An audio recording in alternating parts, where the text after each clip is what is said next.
এই হাতরা এরকম না করে এরকম থাকা আমার বাবাজিরা, দানের হাত বাড়ায় দেওয়া, অভাবগ্রস্তদের পাশে দাঁড়ানো। এই যে শীতের দিন বাবা, শীতের বস্ত্র কিনা, যাদের শীতের বস্ত্র নাই তাদেরকে হাদিয়া দেন বাবা, তাদেরকে দান করে দেন। কত গরিব, কত অসহায় মানুষ ট্রেন রাস্তায় স্টেশনে শুয়ে থাকে, কম্বলটা পর্যন্ত নাই বাবা। তুমি তো আরামে জাজিমের ভিতরে বিদেশি কম্বলের নিচে ঘুমাও, আর ওই মানুষগুলাকেও তো আমার আল্লাহ বানাইছেন। ওই মানুষগুলাকে যদি একটু বস্ত্র দিতে পারো রে বাবা, ক্ষুধার্ত থাকলে খাবার খাওয়াইতে পারো রে বাবা। নবী বলেন ইন্নাল জান্নাতা তাশতাকু ইলা খামসাতি নাফার তালিল কুরআন ওয়া হাফিদিল লিসান ওয়া মুতঈমিল জিয়ান ওয়া মুকসিল উরিয়ান ওয়া মান সাল্লা আলা হাবিবির রহমান। এই 5 প্রকারের ভিতরে 3 নম্বরে নবী বললেন মুতঈমিল জিয়ান, যারা ক্ষুধার্তদেরকে খাওয়ায়, অভাবগ্রস্তদের পাশে দাঁড়াবে। এরপরে ওয়া মুকসিল উরিয়ান, যারা বস্ত্রহীনকে বস্ত্র দান করবে। এরা মরবে, আপনজন জানাজা পড়ায়া কবরে রাখবে, তো জান্নাতের ফেরেশতা রিসিপশন করে জান্নাতে নেবে। জোরে বলা যাবে কি সুবহানাল্লাহ। এ বাবা, একজন খ্রিস্টান 100 জন মানুষের লাইফ হিস্টরি লিখেছেন। ওই বইটার ভিতরে আমার বাবাজিরা, আমার আপনার নবীর স্থানটা সর্বপ্রথম আসছে বাবারা। তাহলে খ্রিস্টানটাও আমার নবীকে জানতো যে সত্য নবী ভালো, এ বাবা তার আখলাক ভালো, এটা জানতো। ওই হিন্দু মানুষটা ডাক দেওয়া বলে, মা তুমি যেহেতু আখেরি জামানার নবী মুহাম্মদ রাসূলুল্লাহর বংশধর গো মা, ও মা যদিও আমি হিন্দু মানুষ, তাকে আমি সম্মান করি, তার সম্মানে ও মা তুমি তোমার এতিম বাচ্চাগুলো লইয়া দয়া করে আমার বাড়ির মেহমান হয়ে যাও। তবে শোনো গো মা, তোমাকে আমার সাথে এক পাখি খেতে হবে না, যেহেতু তুমি মুসলমান আমি হিন্দু মানুষ, তোমাকে থাকার জন্য আলাদা রুম দেব, খুঁটি বাটি যা লাগে আলাদা সব কিছু ক্রয় করে দিব, আমার বাড়ির মেহমান হয়ে যাও। আল্লাহর বান্দি তার প্রস্তাবে রাজি হয়ে গেলেন বাবা। এক পর্যায়ে আমার বাবাজিরা, আল্লাহর বান্দি তার প্রস্তাবে রাজি হইয়া তার বাড়ি মেহমান হয়ে গেলেন বাবা। এবার বাচ্চাগুলো নিয়ে আল্লাহর বান্দি যখন ওই হিন্দু ঠাকুরের বাড়িতে চলে গেলেন, আল্লাহর বান্দা ঠাকুর মশাই বাজারে গিয়া খুঁটি বাটি যা লাগে সব ক্রয় করে নিয়ে আসলেন। বাজার ঘাট করে এনে আল্লাহর বান্দির হাতে দিয়ে বললেন, মা এই নেন, আপনি এবার রান্না করে আপনার এতিম বাচ্চাদের মুখে একটু হাসি ফোটান। জোরে বলা যাবে কি আল্লাহু আকবার। আল্লাহর বান্দা এবার রান্না করলেন বাবা। এতিম বাচ্চাগুলোর মুখে যখন খাবার দেয়, বাচ্চাগুলো আসুদা পরে যখন বত্তাছে না, ভাত খাইতেছে কতদিন পর, এত মজাদার লাগতেছে তাদের কাছে বাবা। ভাতগুলো খায় আর আল্লাহ পাকের শুকরিয়া আদায় করে আর দোয়া করে, আল্লাহ আমার কাছে শুনলাম যেই মানুষটা আমাদের থাকা খাওয়ার ব্যবস্থা করলো, ওই মানুষটা নাকি হিন্দু ধর্মের মানুষ, ওই মানুষটার নাম নাকি জাহান্নামীদের কাতারের মধ্যে। আল্লাহ গো, যিনি আমাদের ব্যবস্থা করলো, মেহেরবানি করে ওই মানুষটার নাম মুসলমানদের খাতায় লিখে দাও, ওই মানুষটার নাম জান্নাতি সিরিয়ালের ভিতরে উঠায় দাও। আল্লাহু আকবার, জোরে বলে আল্লাহু আকবার। এরা নবীর উম্মতের দল। বাচ্চাগুলো খায় আর দোয়া করে। মা রাতের বেলা তাহাজ্জুদের নামাজ পড়ে দোয়া করে, আল্লাহ যেই মানুষটা আমাদের ব্যবস্থা করলো, তুমি তাকে দয়া করে হেদায়েতের দৌলত দান করো। এ বাবা, 1 দিন 2 দিন 3 দিন চলে গেল। 3 দিন পর ওই মুসলমান বাদশাহ স্বপ্নে দেখতেছেন বাবা, অতীব সুন্দর একটা ফুলের বাগান, ওই বাগানের ভিতরে একটা সুন্দর প্রাসাদ দেখা যায়। প্রাসাদের সামনে এরকম একটা চেয়ার, ওই চেয়ারের ভিতরে অতীব সুন্দর চেহারার অধিকারী একটা মানুষ হাতের ভিতরে চাবি নিয়ে বসে আছে বাবা। ওই মুসলমান বাদশাহ স্বপ্ন দেখে জিজ্ঞেস করে, মান আনতা, আপনি কে, দয়া করে আপনার পরিচয়টা দেন। যিনি ওই চেয়ারের ভিতরে বসা, আমার প্রাসাদের সামনে বসা, তিনি বললেন, আতারিফু মান আনা, তুমি কি আমাকে চেনো না? কয় না, লাম আরা ক্বাবলা হাযা কত্তু, আমি আপনাকে কেমনে চিনবো, জীবনে তো কোনোদিন দেখি নাই। এবার চেয়ারে বসা সুন্দর মানুষটা তার পরিচয় ওপেন করে বলেন, আমি দুনিয়ার কোনো সাধারণ মানুষ নয়, আমি হইলাম দোজাহানের বাদশাহ মুহাম্মদুর রাসূলুল্লাহ সাল্লাল্লাহু আলাইহি ওয়াসাল্লাম। পয়গম্বরের পরিচয় যখন দিলেন বাবা, এবার মুসলমান বাদশা মুস্কি হাসি দেয় বলে পয়গম্বর তাইলে তো আমার কপাল খুলে গেছে মনে হয়। ওগো নবী আপনার পিছনে যে এত সুন্দর একটা বিল্ডিং দেখা যায় এটা কিসের বিল্ডিং? নবী আমার বললে এটা সাধারণ কোনো দুনিয়ার বিল্ডিং না, এটা হলো জান্নাতের একটা প্রাসাদ। সুবহানাল্লাহ বলেন। এবার ওই মুসলমান বাদশা বলে আপনার হাতের ভিতরে চাবি দেখা যায় এটা কিসের চাবি? পয়গম্বর স্বপ্ন যোগে বলেন এই চাবিটা হলো এই যে আমার পিছনে প্রাসাদ, এই জান্নাতের প্রাসাদের তালার এই চাবি। এবার ওই মুসলমান বাদশা জিজ্ঞেস করে চাবি আপনি কি করবেন? নবী আমার স্বপ্ন যোগে বলেন এই চাবিটা আমি একজন মুসলমানকে দেব। জোরে বলা যাবে কি সুবহানাল্লাহ? কথাটা বলার পর এবার মুসলমান বাদশা মুস্কি হাসি দেয় বলে নবী আমার আমি তো একজন মুসলমান, তাইলে চাবিটা দয়া করে আমারে দেন। এবার পয়গম্বর স্বপ্ন দিকে জিজ্ঞেস করে ভাই তুমি যে মুসলমান দাবি করলা এর পিছনে কোনো সার্টিফিকেট সনদ আছে কিনা দেখাও, সনদ দেখাও এরপরে তোমারে দেব। এবার স্বপ্ন থেকে মুসলমান বাদশা বলে না তো আমি যে মুসলমান আমার মুখের কথা বিশ্বাস করে নেন, এর পিছনে কোনো সার্টিফিকেট হয় না, এর আমার সনদ আমার জানা নাই।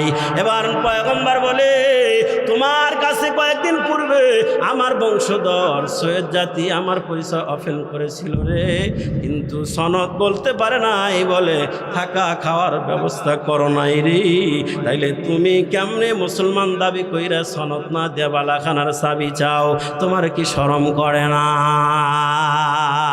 পয়গম্বর বলে ও ভাই আমার পরিচয় দেওয়ার পরে সনদ দিতে পারে নাই বলে তুমি তারে থাকা খাওয়ার ব্যবস্থা করো নাই, তুমি কেমনে সনদ না দেবান জান্নাতের বালাখানার চাবি চাও?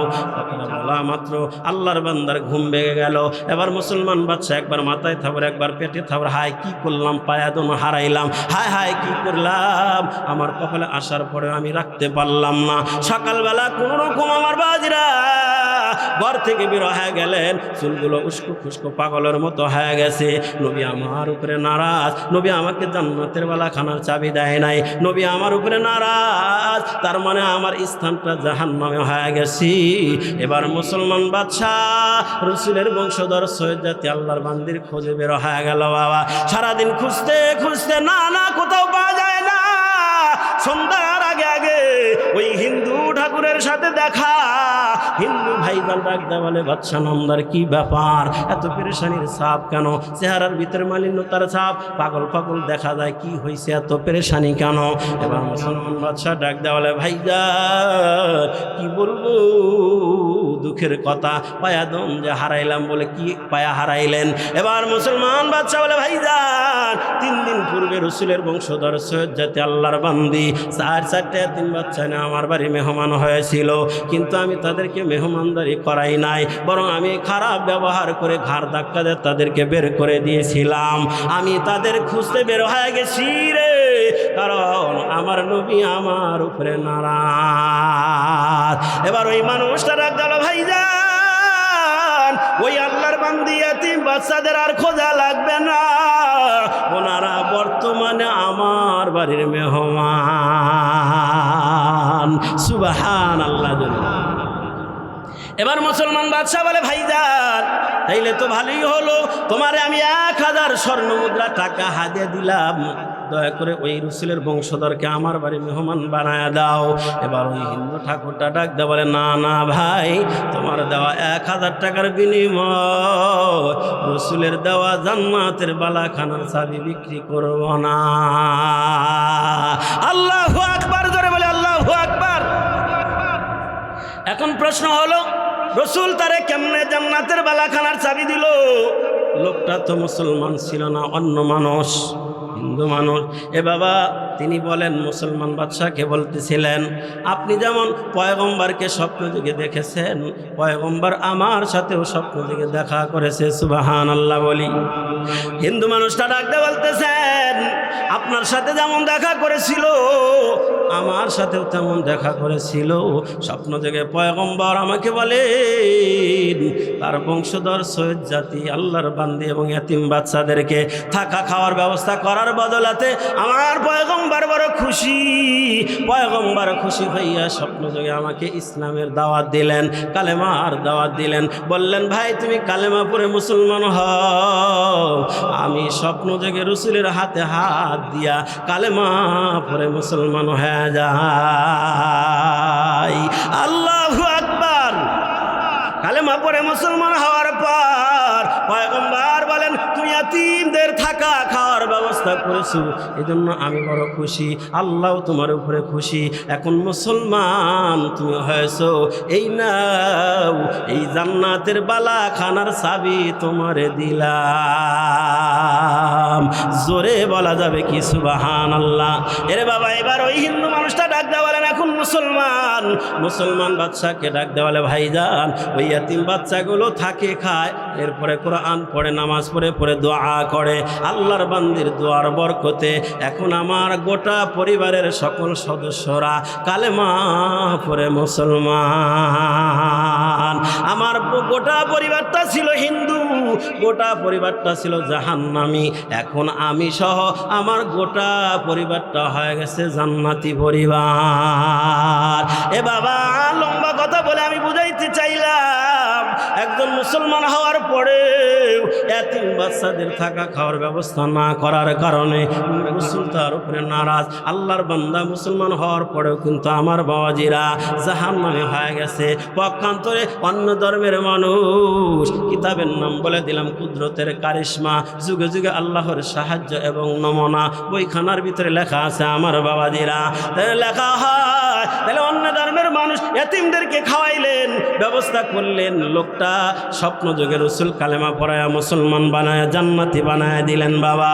এ বাবা তাই তো সূরা সাফফাতের ভিতরে আল্লাহ জানায়া দেয় ওয়ালাম নাকুনি তুইমুল মিসকিন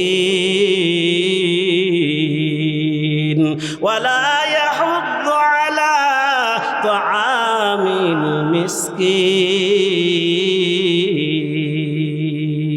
এর নবীর উম্মতের দাল, তাই তো আল্লাহ জানায় দিলেন যদি তোমরা ইয়াতীমদের পাশে না দাঁড়াও, অভাবগ্রস্তদের পাশে না দাঁড়াও, গরিব অসহায় ইয়াতীমদেরকে না খাও, তাদের সহযোগিতা না করো, তাইলে এই কারণে তোমাদেরকে জাহান্নামে যাওয়া লাগতে পারে।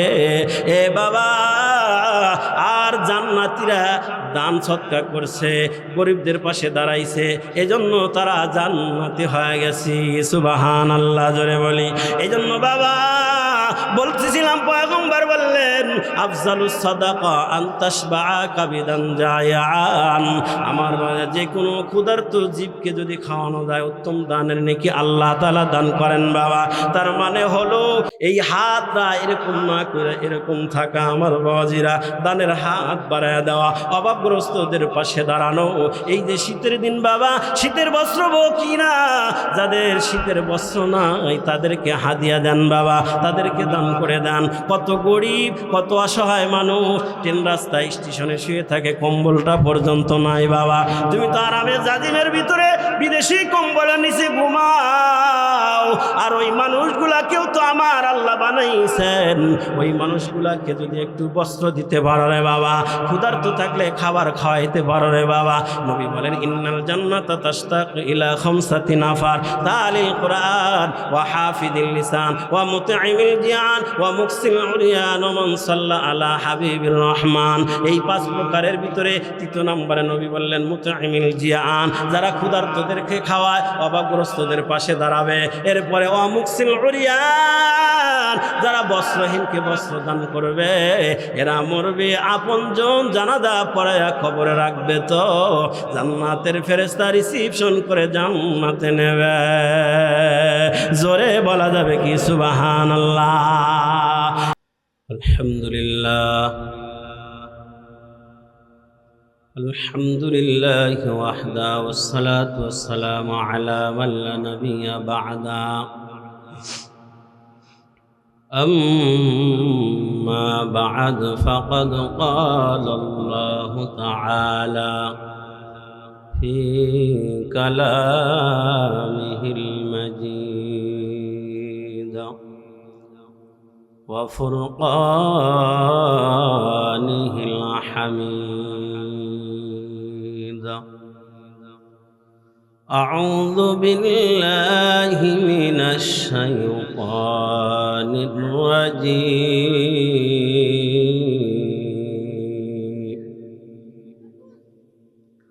بسم الله الرحمن الرحيم.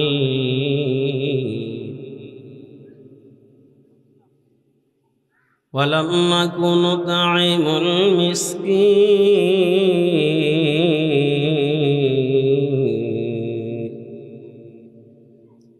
وقال تعالى في موضع آخر ويطعمون الطعام على حبه مسكينا ويتيما وأسيرا.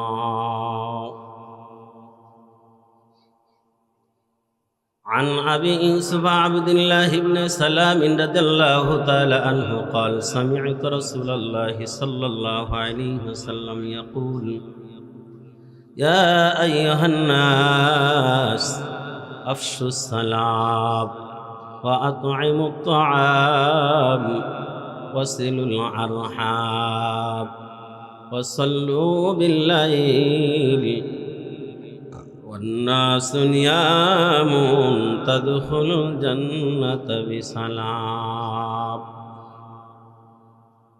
وقال رسول الله صلى الله عليه وسلم أفضل الصدقة أن تشبع كبدا جائعا. صدق الله مولانا العظيم وصدق رسوله النبي الأمي الكريم ونحن على ذلك لمن الشاهدين والشاكرين والذاكرين والحمد لله رب العالمين. جزى الله عنا محمدا ما هو أهله. جزى الله عنا محمدا ما هو أهله. جزى الله عنا محمدا ما هو أهله. تکبیر میں کلمہ میں نمازوں میں ادا میں. تکبیر میں کلمہ میں نمازوں میں ادا میں ہے نام الہی سے ملا نام محمد. ہے نام الہی سے ملا نام محمد. فرماتے ہیں آدم کو مجھے خلد طری میں لکھا ہوا تو باب ملا نام محمد. ہے میم محبوب مطلق اشارہ. ہے میم محبوب مطلق اشارہ. پھر کیوں نہ ہو محبوب خدا نام محمد.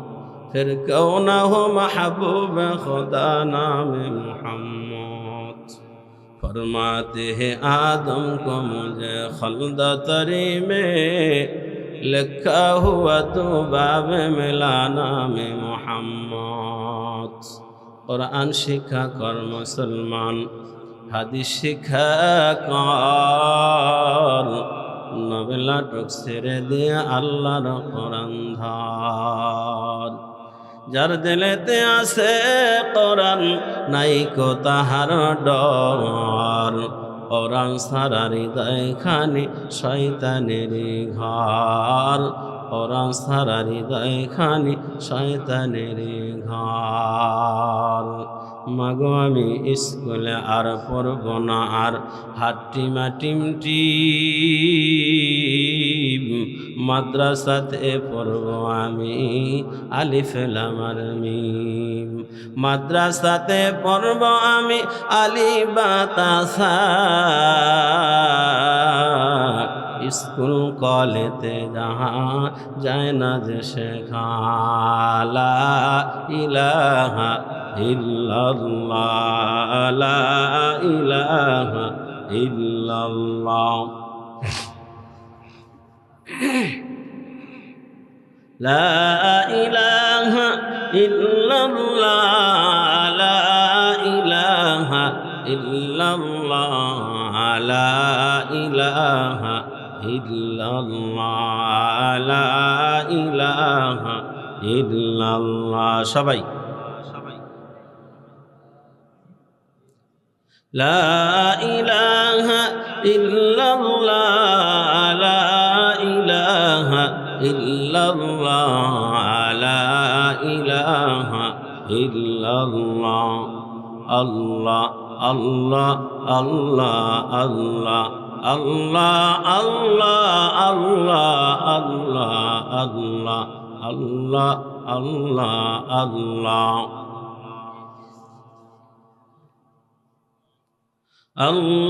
আল্লাহ আল্লাহ আল্লাহ আল্লাহ আল্লাহ আল্লাহ আল্লাহ লা ইলাহা ইল্লাল্লাহ মুহাম্মাদুর রাসূলুল্লাহ সাল্লাল্লাহু আলাইহি ওয়াসাল্লাম সুবহানাকা লা ইলমা লানা ইল্লা মা 'আল্লামতানা ইন্নাকা আনতাল আলিমুল হাকীম। আলহামদুলিল্লাহ, থলপাড়া কেন্দ্র জামে মসজিদের উদ্যোগে 18তম বার্ষিক ওয়াজ মাহফিল, আজকের মাহফিলের সদর আঞ্জুমান সভাপতি আলহাজ হাফেজ হযরত মাওলানা মীর শরীফুল ইসলাম, শিক্ষক রওজাতুল মদিনা মাদ্রাসা মির্জাপুর। আজকের মাহফিলে প্রধান অতিথি মৃত জনাব আব্দুর রউফ সোনামিয়ার সুযোগ্য পুত্র জনাব মোহাম্মদ জহিরুল ইসলাম খোকন শিকদার, থলপাড়া বাড়ি, প্রবাসী সিঙ্গাপুর। আল্লাহ তাআলা জহিরুল ইসলাম খোকন শিকদারকে সুস্থতার সাথে নেক হায়াত দান করেন, সকলে বলে আমিন। আজকের মাহফিলে প্রধান আলোচক যিনি ইতিমধ্যেই উপস্থিত হয়েছেন, যিনি খানাদানা সেরে রেস্টে আছেন, হাফেজ হযরত মাওলানা ফজলুল হক সিদ্দিকী সাহেব দামাত বরকাতুহুম। আল্লাহ তাআলা হযরতকে সুস্থতার সাথে নেক হায়াত দান করেন, সকলে বলে আমিন। আমার পূর্বে বয়ান করলেন আপনাদেরই গ্রামেরই কৃতি সন্তান হাফেজ হযরত মাওলানা মুফতি ফয়সাল আহমদ ফারুকী সাহেব। তার পূর্বে বয়ান করছেন হাফেজ হযরত মাওলানা সাইদুর রহমান সাইদ সাহেব সহ অসংখ্য ওলামায়ে কেরাম। বিশেষ করে যার অক্লান্ত পরিশ্রম, এই মসজিদের সম্মানিত ইমাম সাহেব হুজুর হযরত মাওলানা আকরাম হুসাইন সাহেব, তিনি অক্লান্ত পরিশ্রম করে এই মাহফিলের আঞ্জাম দিচ্ছেন। তেনাকে সহ আল্লাহ তাআলা সকল ওলামায়ে কেরামকে দ্বীনের খাদেম হিসেবে আল্লাহ কবুল করে নেন, সকলে বলে আমিন। সামনে বসা দিন প্রিয় ইসলাম প্রিয় মুরব্বিয়ানে আযম, সমবয়স্ক বন্ধুতুল্য যুবক ভাইরা, স্টেজে আমার পিছনে উপস্থিত আছেন আপনাদের এই গ্রামের কৃতি সন্তান।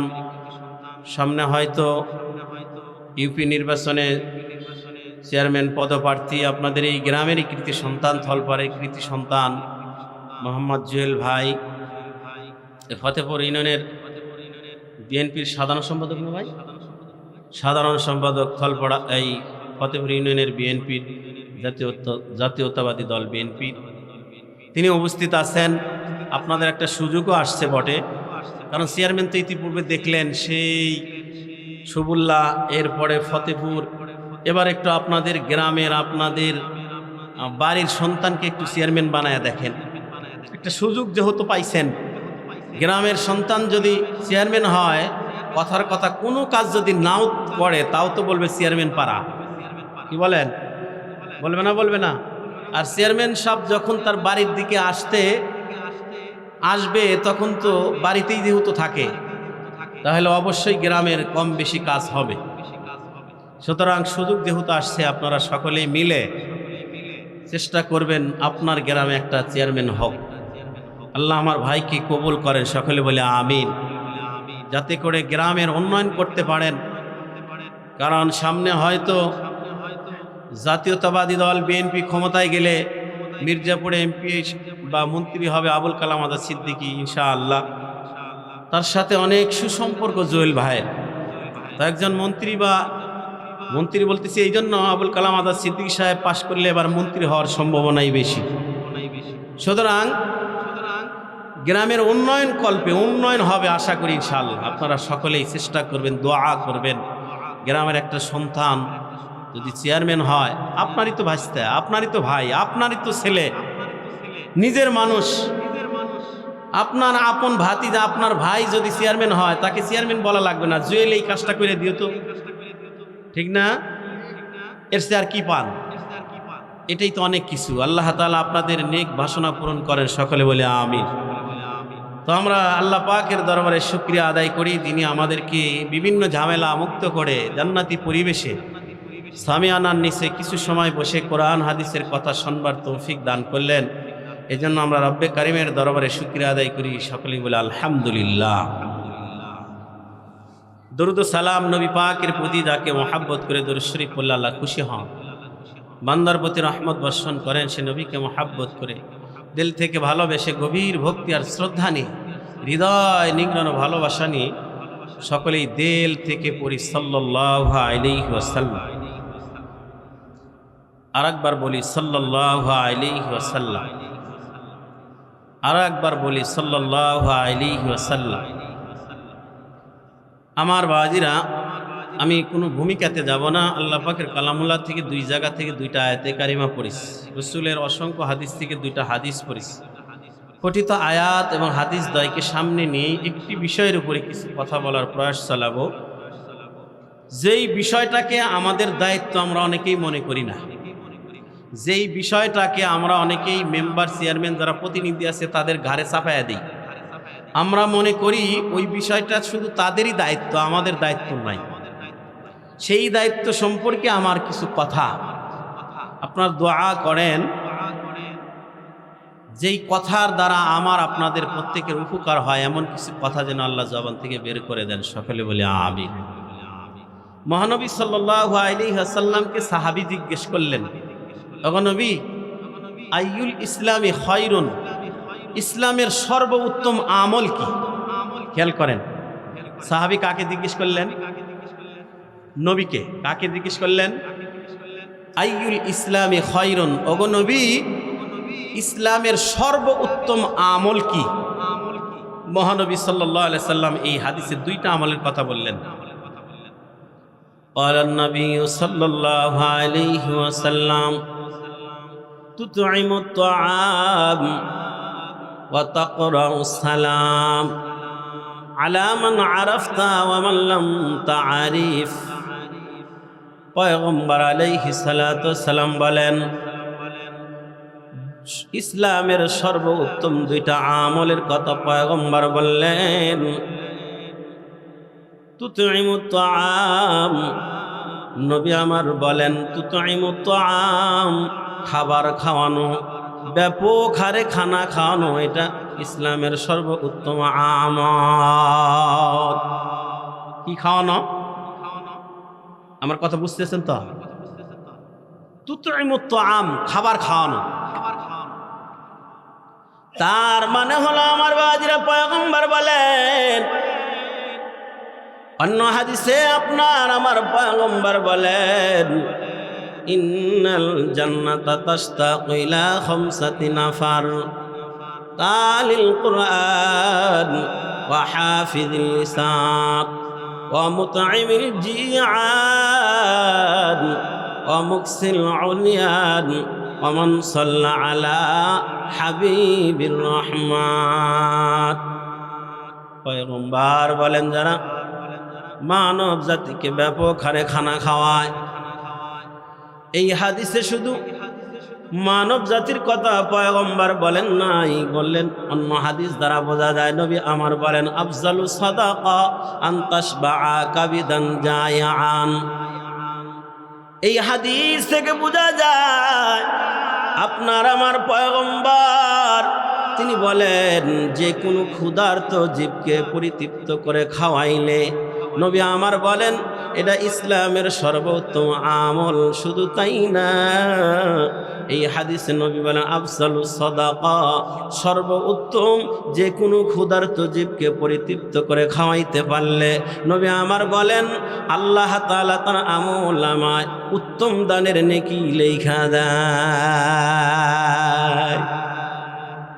আর ওই হাদিসে নবী আমার বলেন ইন্নাল জান্নাতা তাশতাকু ইলা খামসাতি নাফার, নবী আমার বলেন 5 প্রকারের মানুষের জন্য আল্লাহ পাকের জান্নাত খুব আগ্রহ নিয়ে অপেক্ষা করতেছেন।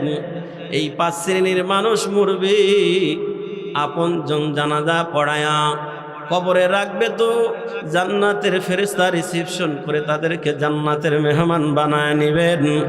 ওই 5 প্রকারের মানুষ 1 নম্বর নবী আমার বলেন তালিল কোরআন, যারা কোরআন পড়ায় কোরআন শেখে এবং শিখায়, কোরআনের বিধান মানে কোরআন তেলাওয়াত করে, কোরআনওয়ালাকে ভালোবাসে, কোরআন যার সিনা তাকে মহাব্বত করে। নবী বলেন এই যারা কোরআন তেলাওয়াত করে, কোরআন মহাব্বত করে, ভালোবাসে, এই প্রকারের মানুষকে আল্লাহ তাআলা মরণের পরে জান্নাতের ফেরেশতা রিসিপশন করে তাদের জান্নাতের মেহমান বানাবে। জোরে বলা যাবে কি সুবহানাল্লাহ। পয়গম্বর 2 নম্বরে বলেন ওয়া হাফিযিল লিসান, নবী বলেন যারা এই জবানের হেফাজত করবে, এই জবানের বড় দাম বাবা।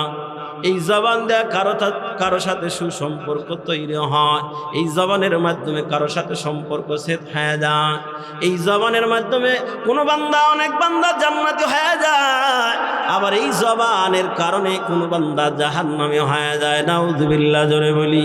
এই জবানের বড় দাম।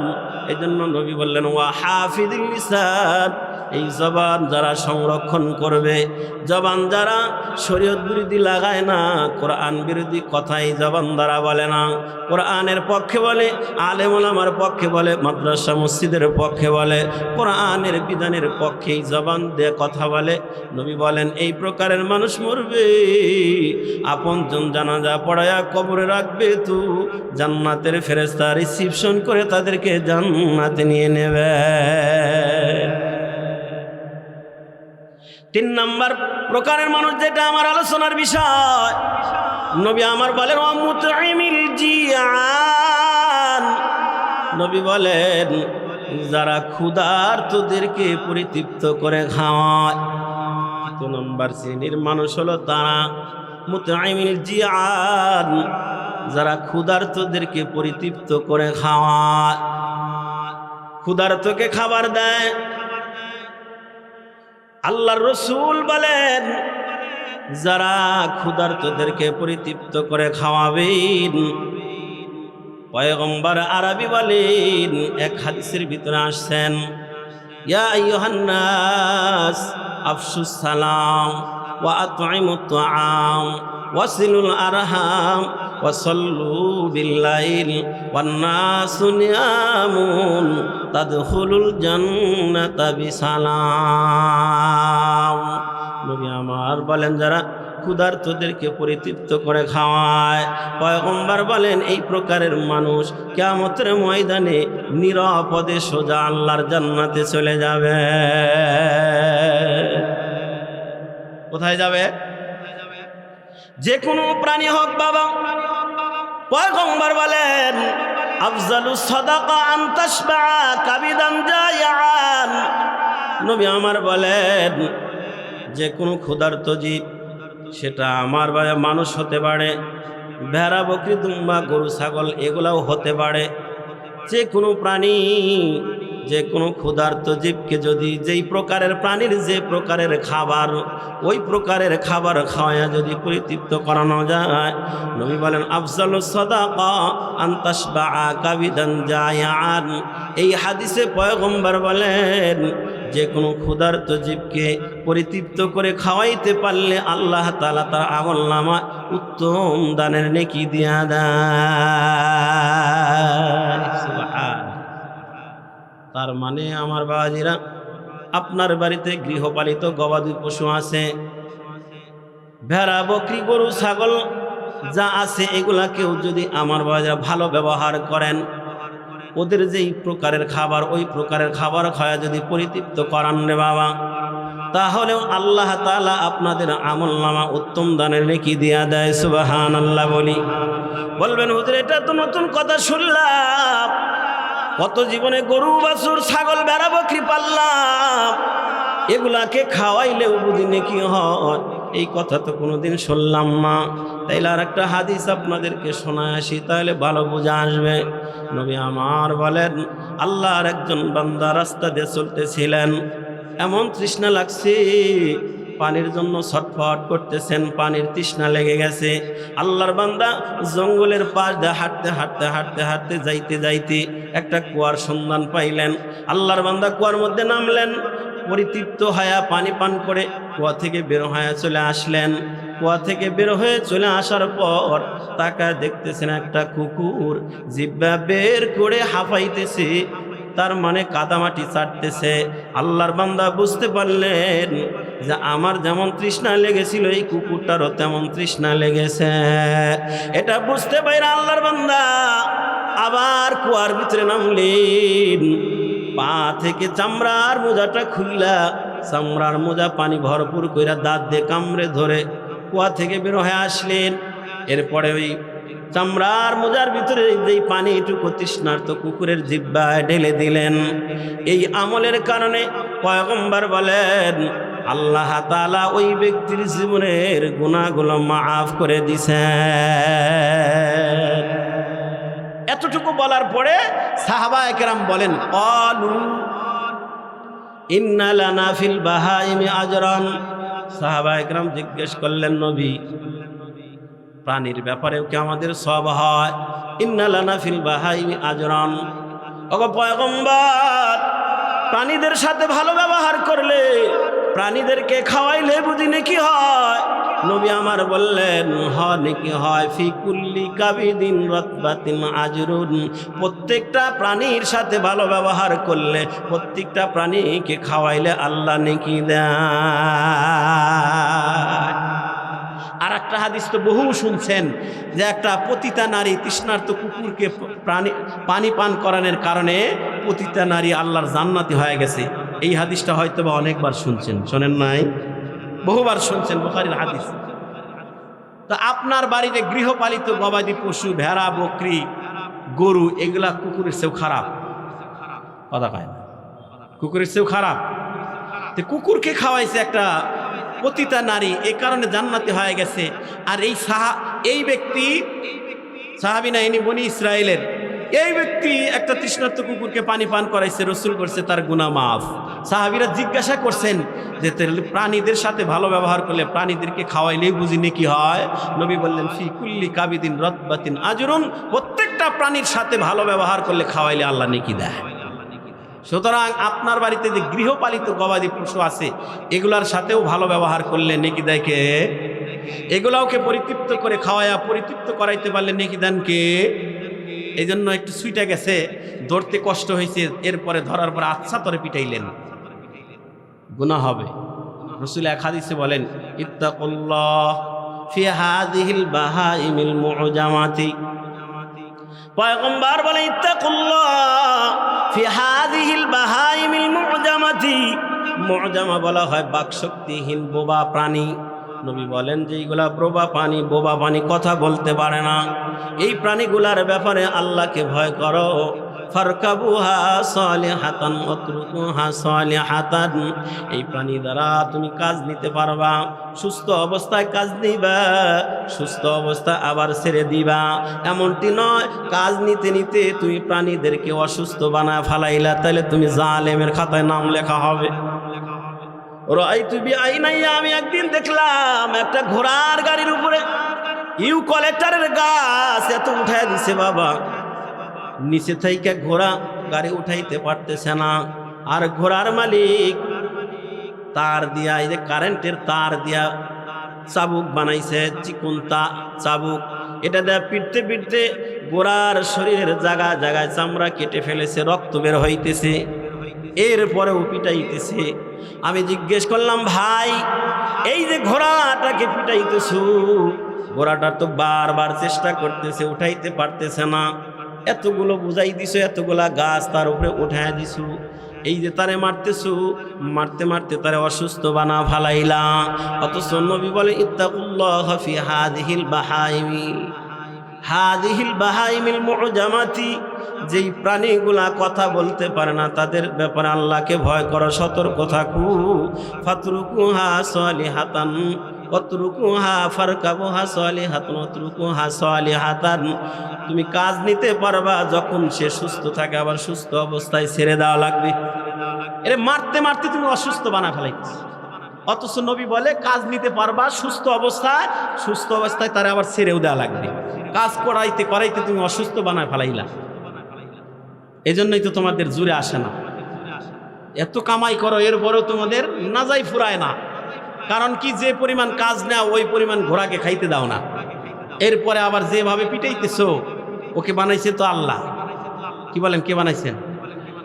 আপনার কাছে ঘৃণিত পানি হতে পারে শুকুর কুকুর, কিন্তু ওটা কেউ বানাইছেন কে? আল্লাহর কাছে সব মাখলুক। এক হাদিসে রাসূল বলেন আল খলকু ইয়ালুল্লাহ, সকল সৃষ্টিকুলি আল্লাহর পরিবারের সদস্য। কারণ সবগুলাকে বানানোওয়ালা কে? এই জন্য আল্লাহর কাছে মায়ার, আপনার কাছে নিকৃষ্ট হতে পারে, আরেকজনের কাছে সেটা প্রিয়। যার ছেলে তার কাছে প্রিয় হয়, যদিও ল্যাংড়া খোরা আতুর হয়, এরপরেও বাপ মা কিন্তু ওটাকে আরো বেশি ভালোবাসে। যেটা প্রতিবন্ধী হয় সেটারই বেশি ভালোবাসে না? কারণ কি, ওই ছেলেটা ওই মা আর বাবারই, এই জন্য প্রতিবন্ধী হলেও তাকে বেশি মহাব্বত করে। তো যত মাখলুকাত আছেন, দেখেন আর না দেখেন, সবগুলা সৃষ্টি করছেন কে? এই জন্য সবগুলা আল্লাহর প্রিয়। এই জন্য সব মাখলুকের সাথে ভালো ব্যবহার করা। আর একটা হাদিস শোনাই, তাহলে আর একটু ক্লিয়ার হবে। রাসূল বলেন দাখালাত ইমরাতুন নারা ফি হিররাতিন রাবাতাহা ফালাম তুতইমহা ওয়ালাম তাদাহা তাকুল মিন খাশাশিল আরদি। পয়গম্বর বলেন দাখালাত ইমরাতুন নারা ফি হিররাতিন রাবাতাহা, আল্লাহর একজন বান্দি জাহান্নামে চলে গেছে। দাখালাত ইমরাতুন নারা, একজন বান্দি জাহান্নামে হয়ে গেছে। নবী বলেন কেন? রাবাতাহা, দাখালাত ইমরাতুন নারা ফি হিররাতিন রাবাতাহা। নবী বলেন আল্লাহর একজন বান্দি জাহান্নামে হয়ে যাওয়ার কারণ হলো সে একটা বিড়াল বেঁধে রাখছেন। কি বেঁধে রাখছেন? বিড়াল বেঁধে রাখছেন। ফালাম তুতইমহা, বিড়ালটা বেঁধে রাখার পর আল্লাহর বান্দি বিড়ালকে খেতে দেয় নাই। ওয়ালাম তাদাহা, ছেড়েও দেয় নাই। তাকুলু মিন খাশাশিল আরদি, যাতে করে বিড়ালটা জমিনে বিচরণ করে পোকামাকড় খায়, জীবন বাঁচাইতে পারে, এইভাবে ছেড়েও দেয় নাই। নিজেও খাবার দেয় নাই, আবার ছেড়েও দেয় নাই। পোকামাকড় খায়া নিজের জীবন বাঁচাবে, ছেড়েও দেয় নাই। হয়তোবা ইচ্ছা করে দেয় নাই, অথবা ভুলে দেয় নাই। ইচ্ছা করে হয়তো খেতে দেয় নাই, অথবা অনিচ্ছাকৃতভাবেই দেয় নাই। এই বিড়ালটাকে বেঁধে রাইখা কষ্ট দেওয়ার কারণে, বিড়ালটা না খেয়ে কষ্ট করে মারা যাওয়ার কারণে নবী আমার বলেন দাখালাত ইমরাতুন নারা, আল্লাহর বান্দি জাহান্নামে হয়ে গেছি। জোরে বলা যাবে কি না আউযুবিল্লাহ? আমি আপনাদের কাছে জানতে চাই, বিড়াল তো তাহাজ্জুদ পড়ে, কথা কয় না? তাহাজ্জুদ পড়ে না? রোজা রাখে মনে হয়, হজ করে, যাকাত দেয়, 5 ওয়াক্ত নামাজ পড়ে, কিছুই করে না। কিন্তু সৃষ্টিকার আল্লাহর মাখলুক একটা সাধারণ বিড়ালকে বাইদা রাখছে, নিজে খেতে দেয় নাই, ইচ্ছা করে অথবা অনিচ্ছায়, ছেড়েও দেয় নাই, ইচ্ছায় অথবা অনিচ্ছায়। কষ্ট করে বিড়ালটা মারা গেছে, যার কারণে আমি বলেন আল্লাহর বান্দি জাহান্নামী হয়ে গেছে। কি বুঝলেন তাহলে? বিড়ালকে কষ্ট দেওয়া, মারার কারণে যদি জাহান্নামী হয়, বিড়ালকে তাহলে আদর করে খাওয়াইলে বুঝে নেকি হবে না? কি বলেন, নেকি হবে না? নেকি তো হবে। রাসূল তো বলছেন ফিকুল্লি কাবিদিন রতবাতিন আজরুন, প্রত্যেকটা প্রাণীর সাথে ভালো ব্যবহার করলে, খাওয়াইলে আল্লাহ নেকি দেয়। সুতরাং বাবা, মানুষ হলো আশরাফুল মাখলুকাত। যে কোনো প্রাণীকেই যদি খাওয়ানো যায়, যেই জাতির যে খাবার, ওই জাতিকে ওই জাতীয় খাবার খাওয়ায়া, নবী বললেন আফজালুস সাদাকা, উত্তম দানের নেকি আল্লাহ আমলনামা দিয়া দেয়। এরপরে ওই হাদিসে নবী বললেন চারটা গুণ যারা অর্জন করতে পারবে, খেয়াল করেন বাবা হাদিসের কথা। নবী বলেন ইয়া আইয়ুহান নাস আফশুস সালাম ওয়া আতঈমুত তাআম ওয়াসিলুল আরহাম ওয়া সাল্লু বিল্লাইল ওয়ান নাসু নিয়ামুন তাদখুলুল জান্নাতা বিসালাম। এই হাদিসে আপনার আমার নবী বলেন, এরে মানুষ, তোমরা যদি চারটা গুণে গুণান্বিত হতে পারো, চারটা আমল করতে পারো, তাহলে তোমাদেরকে আল্লাহ তাআলা নিরাপদে জান্নাতি করে দিবেন। এক নাম্বার নবী আমার বলে ইয়া আইয়ুহান নাস, হে মানুষেরা, আফশুস সালাম, তোমরা ব্যাপকভাবে সালামের প্রচলন ঘটায় দাও। কি করো? সালাম দাও। আমার কথা বুঝতেছেন তো? ব্যাপকভাবে কি করতে বলছেন? সালাম দিতে বলেছেন। সালামের ব্যাপকতা কি? আর এক হাদিসে রাসূল ব্যাখ্যা করেন, ইযা লাকিয়া আহাদুকুম আখাহু ফালিসাল্লিম আলাইহি ফাইন হালাত বাইনাহুমা শাজারাতুন আও জিদারুন আও হাজারুন সুম্মা লাকিয়াহু ফালিসাল্লিম আলাইহি। পয়গম্বর বলেন সালামের ব্যাপকতা খেয়াল করেন রে বাবা। নবী বলেন ইযা লাকিয়া আহাদুকুম আখাহু ফালিসাল্লিম আলাইহি, যখন তোমার মুসলমান ভাইয়ের সাথে দেখা হয় তুমি তারে সালাম প্রদান করো। ফাইন হালাত বাইনাহুমা শাজারাতুন আও জিদারুন আও হাজারুন, যদি তোমার সালাম বিনিময় হওয়ার পরে তোমার ওই মুসলমান ভাইয়ের মধ্যে দুইজনের মধ্যে একটা পার্টিশন তৈরি হয়েছে, কি দ্বারা? বলে একটা দেওয়ালের মাধ্যমে, অথবা একটা বড় গাছের মাধ্যমে, অথবা আও হাজারুন, অথবা একটা বড় পাথরের মাধ্যমে। মনে করেন সামনাসামনি দেখা সালাম বিনিময় আমাদের হলো, আবার ওই পর্দার বাইরে গিয়ে আবার দেখা হলো। রাসূলের ভাষ্য মতে তাইলে আবারও সালাম দেওয়া লাগবে।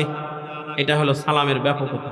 রাসূল বলেন ফাইন হালাত বাইনাহুমা শাজারাতুন, যদি দুইজনের মাঝখানে একটা গাছের এই পাশে দেখা সালাম বিনিময় হয়েছে, আবার ঘুইরা ওই পাশে দেখা, সুম্মা লাকিয়াহু ফালিসাল্লিম আলাইহি, রাসূল বলে তাহলে আবারও সালাম দাও।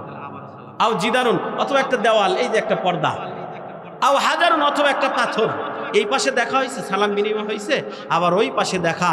নবী বলেন সুম্মা লাকিয়াহু ফালিসাল্লিম আলাইহি, তাহলে আবারও সালাম দাও। আমরা কি দেই? তা কথা বলেন, আমরা কি দেই? আমরা এই আমলটা করলেও আমাদের সমাজ থেকে অশান্তি দূর হবে। আমরা যদি এই সালামের আমলটাও শুরু করে দিতে পারি, তাহলে সংসার থেকে শুরু করে, সমাজ থেকে শুরু করে সব জায়গা অশান্তি দূর হয়ে যাবে। কারণ সালামটাই হলো শান্তির একটা দোয়া। আসসালামু আলাইকুম ওয়া রাহমাতুল্লাহি ওয়া বারাকাতুহু অর্থ কি? আমি আপনাকে সালাম দিলাম মানে আমি আপনার জন্য দোয়া করলাম, আল্লাহ আমার ভাইয়ের প্রতি শান্তি, রহমত, বরকত নাজিল কর। আপনি যখন বলবেন ওয়া আলাইকুমুস সালাম ওয়া রাহমাতুল্লাহি ওয়া বারাকাতুহু, তাহলে আপনিও আমার জন্য অ্যাপ্লিকেশন জমা দিলেন রবের কাছে, আল্লাহ আমার ভাইয়ের প্রতিও তুমি শান্তি, রহমত, বরকত নাজিল করো। তাহলে আপনি আমার কল্যাণ কামনা করলেন, আমি আপনার কল্যাণ কামনা করলাম, আপনার জন্য শান্তি, রহমত, বরকত কামনা করলাম, আপনি আমার জন্য শান্তি, রহমত, বরকত কামনা করলেন। এই দুইয়ের মাঝখানে কি অশান্তি থাকতে পারে? কারণ শান্তির দোয়া করতেছি, অশান্তি থাকতে পারে না। সুতরাং এই আমলটাও যদি আমরা জারি করে দেই, তাহলে আমাদের সমাজ থেকে শুরু করে আন্তর্জাতিক জীবন পর্যন্ত প্রত্যেকটা জায়গায় অশান্তি দূর হবে বলি ইনশাআল্লাহ। কি বলেন, আমলটা করা যাবে ইনশাআল্লাহ? বেশি বেশি সালাম দেবো তো ইনশাআল্লাহ? নিজের সমবয়স্কে সালাম দিতে পারবো না? নিজের চাইতে বয়সে ছোট সালাম দিতে পারবো তো? হুজুরি কেমন যেন লাগে দিলের মধ্যে দিতে। সমবয়স্ক ক্লাসমেন সালাম দিতে পারে না, কথা পায়, দিলের মধ্যে লাগে না, কেমন যেন। সমবয়স্ক সালাম কেমনে দেই? আমার চাইতে বয়সে ছোট কেমনে সালাম দেই? আমি হইলাম দলের লিডার, কর্মীকে কেমনে সালাম দেই? আমি হইলাম বক্তা, শ্রোতাকে কেমনে দেই? আমি হইলাম মসজিদ কমিটির সভাপতি, সেক্রেটারি, ইমাম সাহেবকে কেমনে আগে সালাম দেই? আমি হইলাম বড় কিছু সাধারণকে কেমনে সালাম দেই? আমি দোকানের মালিক, কর্মচারীকে কেমনে আগে সালাম দেই? দিলের মধ্যে কেমন যেন করে, কথা কন ঠিক না ব্যাঠি? এই কেমন যেন করে, এটাই সমস্যা, এটাই ভাইরাস। এটা দূর করার জন্যই নবী বলেন আগে আগে সালাম দেয়। কি বলেন, পারবো না ইনশাল্লাহ? স্ত্রীকে সালাম দিতে পারবো তো ইনশাল্লাহ? বিয়ে করছি 30 বছর, হুজুর জীবনে সালাম দিলাম না। মা বাবারে দিতে পারবো না ইনশাল্লাহ? অনেকে আছে মা বাবারে সালাম দিতে লজ্জা, নাক ভাঙ্গে যায়, ঠিক না ব্যাঠি? আবার বাবা হইছেন, দাদা হয়ে গেছেন, ছেলেরে এই জীবনে কোনোদিন সালাম দেন নাই, এই জন্য ছেলেও দেয় না। আপনি 3 দিন একটা না ছেলের সালাম আগে দেন, দেখবেন ছেলে তারপরে রেডি হয়ে থাকবে আপনাকে আগে সালাম দেওয়ার জন্য। আপনার ছেলের জীবনে সালাম দেন না, এই জন্য ছেলে ওই মার খাইছে। ঠিক না ব্যাটি? কথা বাস্তব না অবাস্তব? সালাম দিয়ে আমার যে বিষয়টা। এরপরে নবী বলেন আফসুস সালাম ওয়া আতইমুত তাআম। পয়গম্বর বলেন বেশি বেশি তোমরা খানা খাওয়াও, অর্থাৎ ক্ষুধার্তকে খাবারের ব্যবস্থা করো। এটা নবীর উম্মতের দল আল্লাহ তাআলা সূরা সফফাতের ভিতরে জানায় দেয়। খেয়াল করেন বাবা, সূরা সফফাতের ভিতরে আল্লাহ তাআলা জানায় দেন মা সালাকাকুম ফি সাকার। জান্নাতি আর জাহান্নামীদেরকে আল্লাহ একটা সময় এমন ভাবে রাখা হবে, ওরা উভয় উভয়কে দেখতে পাবে বাবা। জান্নাতীরা জাহান্নামীদের এক পর্যায়ে জিজ্ঞেস করবে মা সালাকাকুম ফি সাকার, কি ব্যাপার তোমরা কেন জাহান্নামে ঢুকলা? একসাথেই চলতাম, থলপাড়া এক জায়গায় তো আমাদের বাড়ি ছিল, একসাথে ফতেপুর বাজারে বসে বসে চা পান করতাম, খেতের আইলের সাথে খ্যাত আবাদ করতাম। আজকে আমি জান্নাতে, তুমি কেন জাহান্নামে ঢুকছ? তখন ওই জাহান্নামীরা জাহান্নামে ঢোকার 4টা কারণ দর্শাবে। কয়টা কারণ বলেন না? আবার বলেন কয় কারণ? 4টা কারণ দর্শাবে যে আমরা 4 কারণে জাহান্নামে আসছি। 1 নম্বর কারণ বাবারা খেয়াল করেন, আল্লাহ বলেন ওই জাহান্নামীরা জান্নাতীর প্রশ্নের জবাবে বলবেন ক্বালু লাম নাকু মিনাল মুসাল্লিন।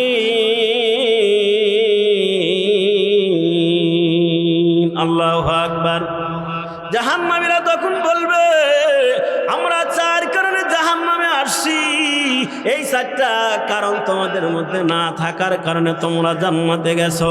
1 নম্বর কারণ তারা বলবেন, বলে আমরা একসাথেই চলতাম, একসাথেই ফিরতাম, একসাথেই ক্যারাম বোর্ডও খেলতাম, একসাথে দোকানে বসে বসে চাও পান করতাম, কিন্তু মসজিদ থেকে দেখুন হাইয়া আলাস সালাহ হাইয়া আলাল ফালাহ বইলা বইলা তোমাদেরকে ডাকতু, তোমরা দোকান থেকে উঠা গিয়া মসজিদে যাইতা, মসজিদে গিয়া নামাজ পড়ছো, এই জন্য তোমরা জান্নাতে গেছো।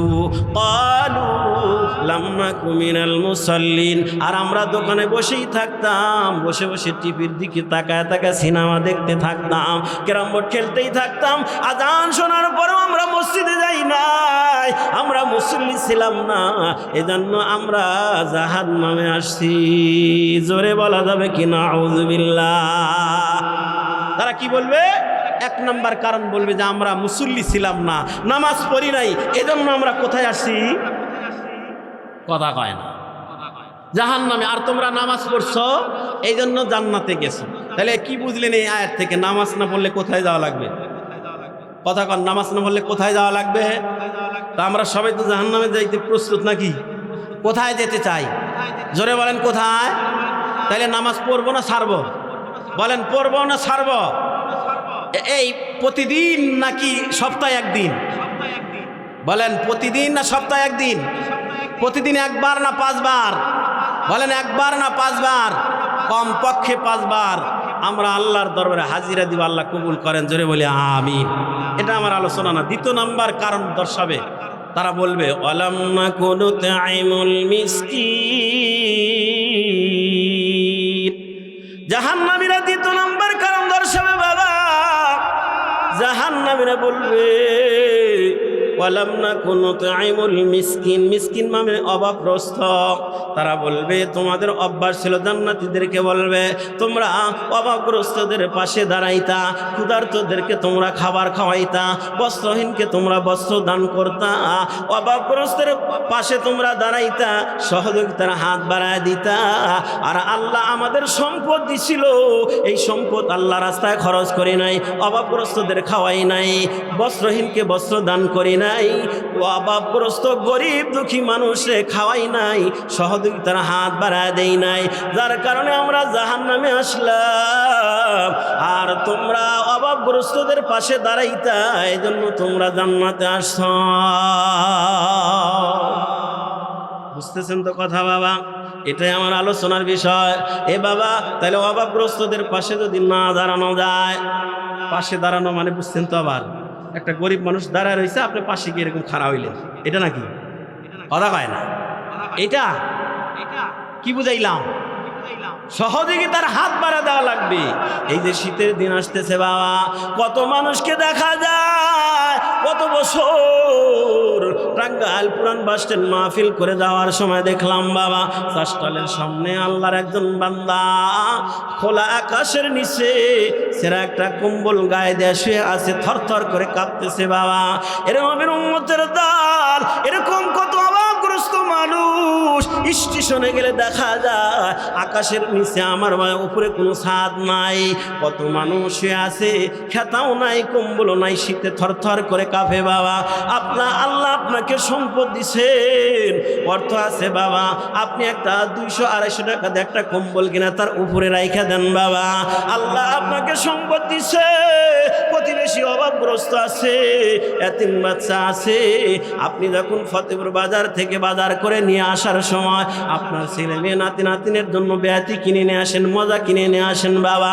আপনার প্রতিবেশী যদি এমন থাকে বাবা, নাই এতিম বাচ্চাগুলো আছে, প্রতিবেশী এমন যদি থাকে, আপনার বাচ্চার জন্য যখন কমলা আপেল বেদানা কিনে নিয়ে আসেন বাবা, ওর সাথে আর 10 টাকা 20 টাকা বাড়ায় দিয়া প্রতিবেশী যেই সন্তানগুলোর বাবা নাই রে, মা নাই, এতিম, ওই বাচ্চাগুলোকে ডাক দেয়, যদি তাদের হাতে আমার ওই আপেল কমলা বেদানা ব্যাতি উঠা দিতে পারেন বাবা, তাইলে আল্লাহ খুশি হয়। শুধু খুশি হয় তাই না বাবা, নবী আমার বলেন তাদখুলুল জান্নাতা বিসালাম, আপনার জন্য জান্নাতের দরজা খোলা।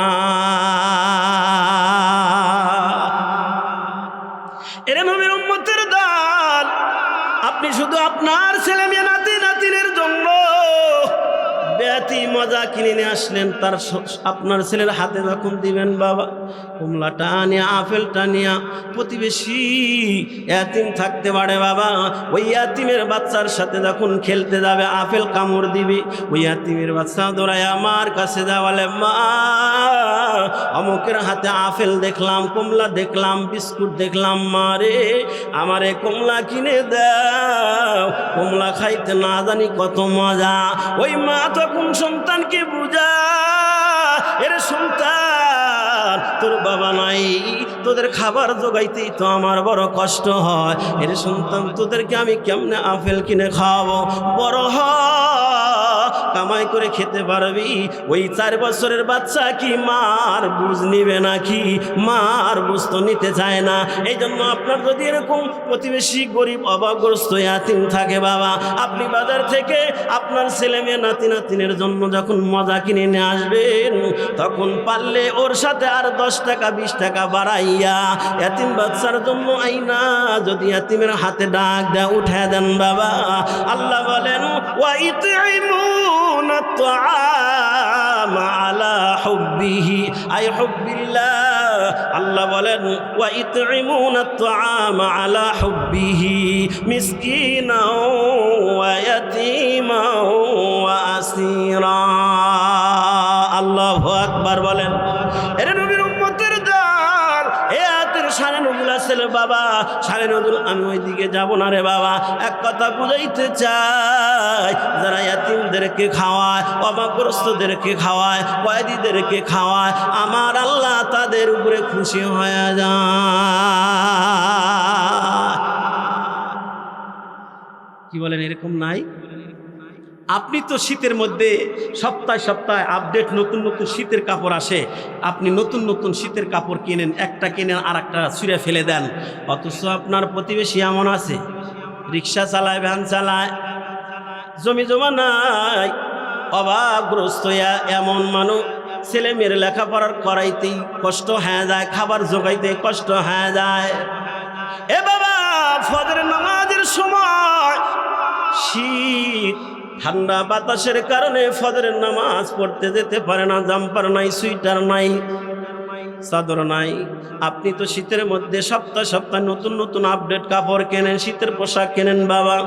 আপনি সপ্তাহ সপ্তাহ না কিনা একটা চাদর কিনা ওই রিক্সা চালক অভাবগ্রস্ত মানুষকে হাদিয়া দেন, চাদরটা গায়ে দিয়া ফজরের নামাজ পড়তে মসজিদে যাবে।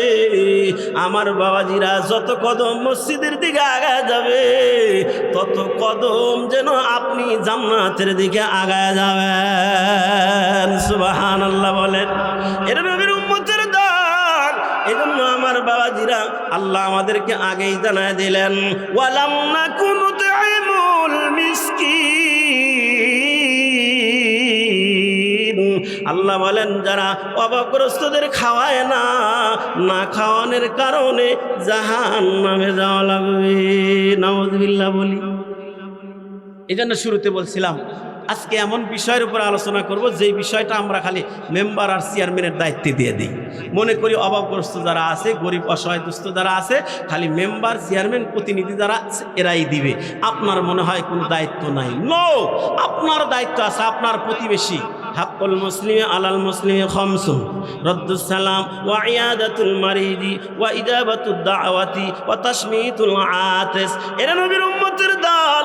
অন্য জায়গায় পয়গম্বর বলেন আপনার প্রতিবেশীর হক আছে বাবা, প্রতিবেশীর হক যদি আদায় না করেন বাবা, আপনি কশ্চিনকালেও পরিপূর্ণ ঈমানদার হতে পারবেন না।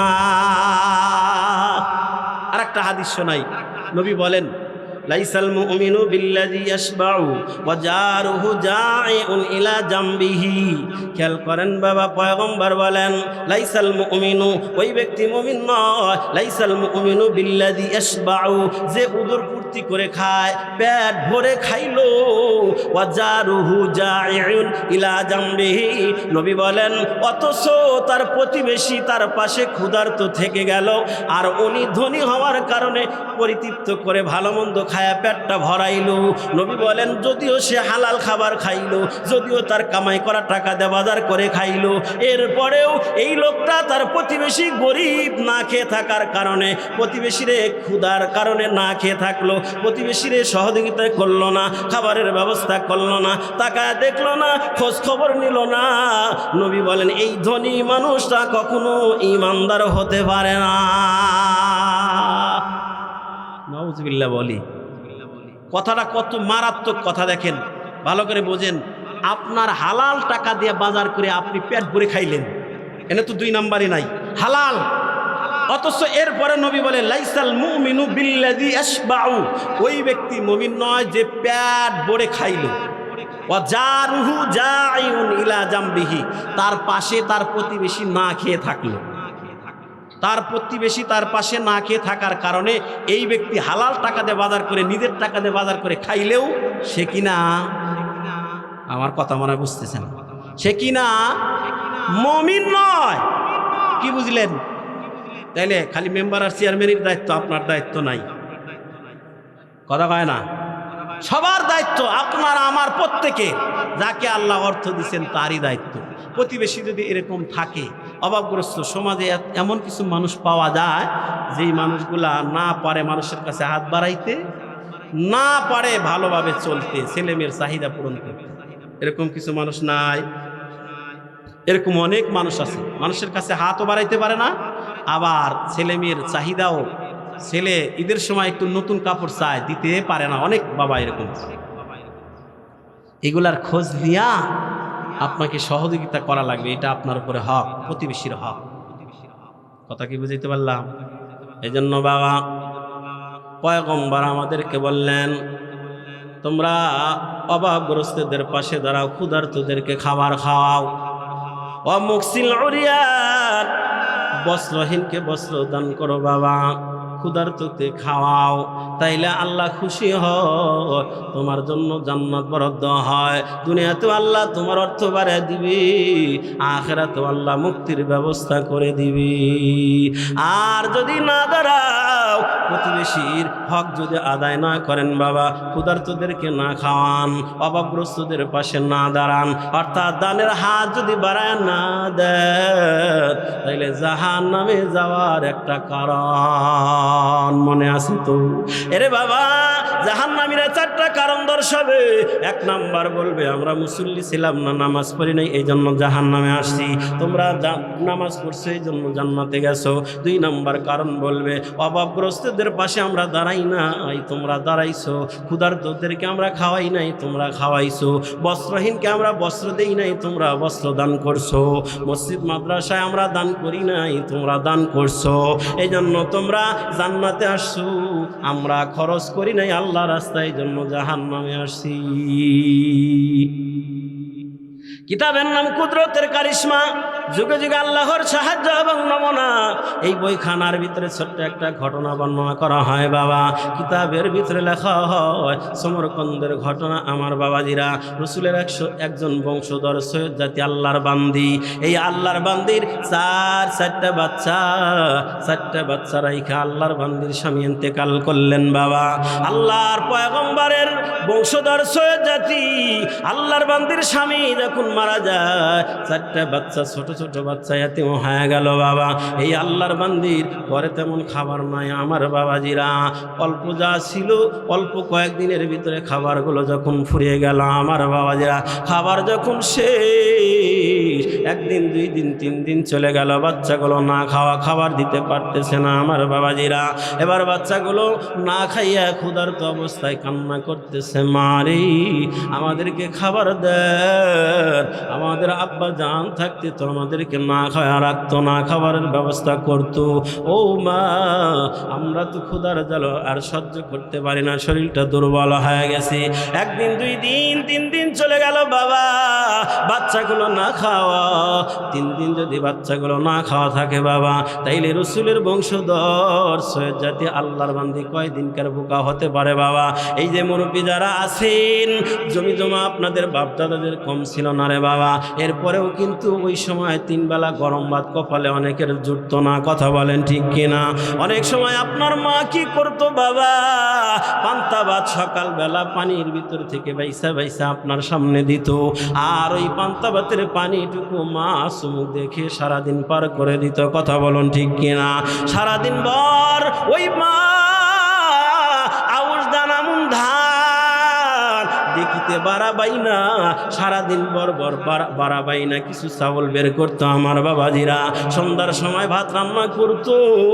অনেক সময় দেখা যাইতো স্বামী, ছেলে মেয়ে, নাতি নাতিনদেরকে দিতে দিতে পাতিলে আর ভাত নাই। এ বাবা, আপনি তো সারাদিন পরে কিছু খাবার পাইতেন, কিন্তু দেখা যাইতো আপনার মা সারাদিন পরেও খাবার পায় নাই বাবা। ওই মা দেখা যাইতো ওরা আসাসি যদি কিছু থাকতো, 2-1 নলা খায়া আমার পানি পান করে ঘুমায় যাইতো, তার কোনো অভিযোগ ছিল না রে বাবা। তাইলে মা তো এমনই হয়, নিজে না খায়া সন্তানকে খাওয়াইতে বড় পছন্দ করে, ঠিক কিনা জোরে বলেন?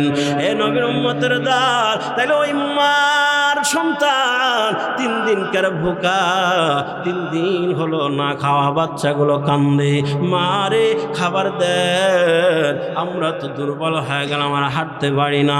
মা কয়েকদিনকার ভোকা, প্রায় 7 দিনকার না খাওয়া, মার দেরিলে শরীরেও শক্তি নাই। এবার রসুলের বংশধর সৈয়দ জাতি আল্লাহর বান্দি বাচ্চাগুলোর কান্না থামাইতে পারে না। এক পর্যায়ে আল্লাহর বান্দি তাদের সান্ত্বনা দিয়ে বললেন, ও বাবারা, চল যাই, সমরকন্দের বাদশা তো একজন মুসলমান, ওনার কাছে যদি যাই, তোদের মুখের দিকে তাকাইয়া তাইলে থাকা খাওয়ার ব্যবস্থা হয়তো করতে পারে। যেহেতু আমি রসুলের বংশধর সৈয়দ জাতি, চল বাবা চল। ওই বাচ্চাগুলো 4টে এতিম বাচ্চা লইয়া ওই মা, জনম দুঃখিনী মা, বাচ্চাগুলো ধরে ধরে আস্তে আস্তে ওই সমরকন্দের বাদশার বাড়িতে চলে গেলেন বাবা। বাদশার বাড়িতে যাওয়ার পর বাদশার দরবারে যখন সালাম দিয়ে ঢুকলে, বাদশাকে ডাক দিয়ে বললেন, বাদশা নামদার, আমার এই বাচ্চাগুলো ওরা এতিম, ওদের বাবা নাই, ওরা আজকে 3 দিনকার ভোকা না খাওয়া, ওদের চেহারার দিকে তাকায় দেখেন, আমি মা 7 দিন হলো খাবারের সাথে দেখা নাই, শুধু পানি পান করে রয়েছি, খেজুরটা পর্যন্ত ঘরে নাই। আমার এই এতিম বাচ্চাগুলোর যদি একটু থাকা খাওয়ার ব্যবস্থা করতেন, তাইলে আমি খুশি হইতাম আপনার জন্য আল্লাহর দরবারে তাহাজ্জুদ পড়ে দোয়া করতাম। এইভাবে বলতে বলতে এক পর্যায়ে আল্লাহর বান্দি বললেন, বাদশা নামদার, আমি দুনিয়ার কোনো সাধারণ বংশের নারী নয়, আমি হইলাম রসুলের বংশধর, সৈয়দ জাতি, আমি রসুলের বংশধর। এই হিসেবে আমার ইয়াতিম বাচ্চাগুলোর একটু থাকা খাওয়ার ব্যবস্থা করে নেন। যদি থাকা খাওয়ার ব্যবস্থা করেন আল্লাহ খুশি হবে, আমি আল্লাহর দরবারে আপনার জন্য দোয়া করব। আল্লাহর বান্দি যখন বাবারা বাদশাকে বুঝাইতে চাইলেন, আমি দুনিয়ার কোনো সাধারণ বংশের নারী না, আমি রসুলের বংশধর, সৈয়দ জাতি, কথাগুলো দিলা যখন বোঝানোর চেষ্টা করলেন বাবা, এবার ওই বাদশাহ আল্লাহর বান্দিরে ডাক দেয়া বলেন, ও বোন, তুমি যে রসুলের বংশধর দাবি করলা, এর পিছনে কোনো দলিল প্রমাণ সার্টিফিকেট সনদ থাকলে বলো। আল্লাহর বান্দি বলেন, বাদশা নামদার, এর পিছনে কোনো সার্টিফিকেট আমার জানা নাই, সনদটা আমার মুখস্থ নাই, ভুলে গিয়েছি। যেই বলছে সনদ আমার মুখস্থ নাই, আল্লাহর বান্দা বাদশাহ দুনিয়ার লোভে পড়ে গেছে বাবা। কপাল যদি খারাপ হয়, অনেক সময় নসিবে আসার পরেও আমার বাবাজিরা সেটা কপালে না থাকার কারণে হয় না রে বাবা। আল্লাহর বান্দা ওই মুসলমান বাদশাহ রসুলের বংশধর সৈয়দ জাতিকে ডাক দেয়া বলেন, তোমার যেহেতু রসুলের বংশধর দাবি করলা, সনদ তোমার মুখস্থ নাই, সনদ যদি দিতে না পারো তাইলে তোমাদের থাকা খাওয়ার ব্যবস্থা হবে না। তাড়াতাড়ি আমার দরবার থেকে বের হও, বের যদি না হও আমি আমার দারোয়ান দিয়ে ঘাড় ধাক্কা দিয়ে বের করে দিও। জোরে বলা যাবে কি নাউযুবিল্লাহ। এক পর্যায়ে বাবা ওই মুসলমান বাদশাহ এত কঠোর হয়ে গেল, আল্লাহর বান্দির সাথে এমন খারাপ ব্যবহার করল, শেষ পর্যন্ত আল্লাহর বান্দি রসুলের বংশধর রসুলের ওই আর মুসলমান বাদশার দরবার ত্যাগ করতে বাধ্য হলো বাবা। এবার বাচ্চাগুলো যখন তার দরবার ত্যাগ করতেছে, বাচ্চাগুলো কান্দে আর মাকে ডাক দেয়া বলে, মা তুমি না বলছিলা বাদশার বাড়িতে আইসা আমাদেরকে থাকা খাওয়ার ব্যবস্থা করবা, কই গো মা, আমরা তো হাঁটতে পারি না, শরীর বড় দুর্বল, একটু খাবারের ব্যবস্থা করো না গো মা। এবার মাও কান্দে, বাচ্চাগুলাও কান্দে, মা কান্দে আর বলে, বাবা এই বাদশা তোমাদের থাকা খাওয়ার ব্যবস্থা করবে না, তোমরা এই বাদশার যিনি বাদশা ওই আসমান জমিনের মালিকের কাছে কান্না করে বলো, তিনি তোমাদের থাকা খাওয়ার ব্যবস্থা মুহূর্তের মধ্যে করতে পারে। কি বলেন, এই ক্ষমতা আমার আল্লাহর আছে না নাই? জোরে বলেন, আছে না নাই? রেজেকের মালিক কি? সকল ক্ষমতার মালিক কি? এরে নবীর উম্মতের দান আল্লাহ তাই তো বলে দেন, ওয়া মা মিন দাব্বাতিন ফিল আরদি ইল্লা আলাল্লাহি রিজকুহা। আল্লাহু আকবার। আল্লাহ বলেন, ইন্নাল্লাহা হুয়ার রাজ্জাক যুল কুওয়াতিল মাতিন।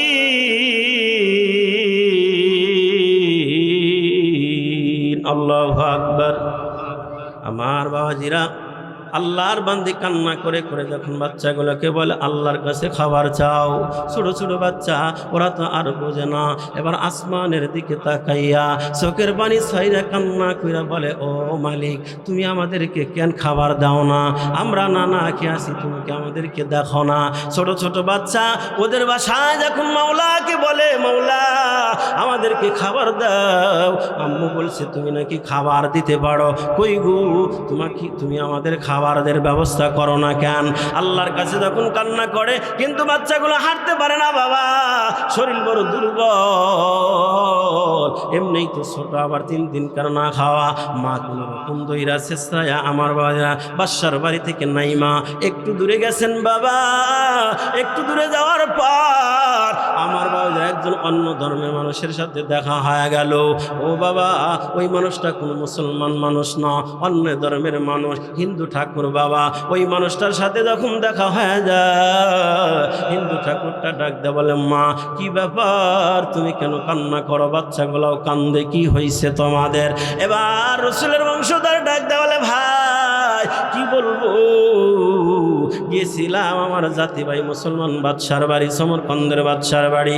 আমার এই যে 4টা বাচ্চা ইয়াতিম, আজকে 3 দিনকার বোকা, আমি মা 7 দিনকার বোকা, শুধুমাত্র পানি পান করে করে পর্যন্ত রইলাম।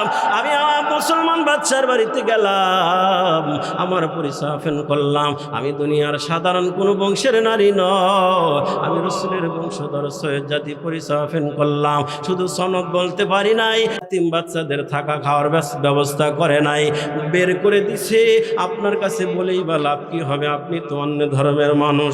এবার ওই হিন্দু ঠাকুরটা ডাকতে বলে, ভাই আমার বাজিরা, ওই হিন্দু ঠাকুরটা ডাকতে বলে, মা যদি আমি হিন্দু, তুমি মুসলমান, তুমি রাসূলের বংশধর, কিন্তু তুমি যার বংশধর দাবি করলা আখির জামানার নবী মুহাম্মদ রাসূলুল্লাহ সাল্লাল্লাহু আলাইহি ওয়াসাল্লাম, যদিও আমি হিন্দু মানুষ, কিন্তু আমি ওই মানুষটারে বড় সম্মান করি। কন্যা মারহাবা।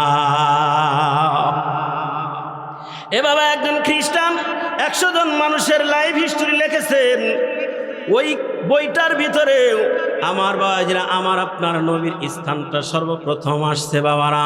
তাহলে খ্রিস্টানটাও আমার নবীকে জানতো যে সত্য নবী ভালো, এ বাবা তার আখলাক ভালো, এটা জানতো।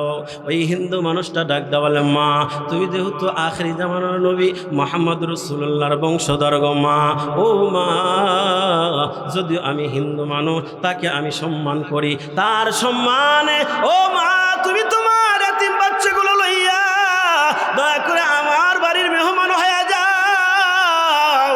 তবে শোনো গো মা, তোমাকে আমার সাথে এক পাখি খেতে হবে না, যেহেতু তুমি মুসলমান আমি হিন্দু মানুষ, তোমাকে থাকার জন্য আলাদা রুম দেব, খুঁটি বাটি যা লাগে আলাদা সব কিছু ক্রয় করে দিব, আমার বাড়ির মেহমান হয়ে যাও।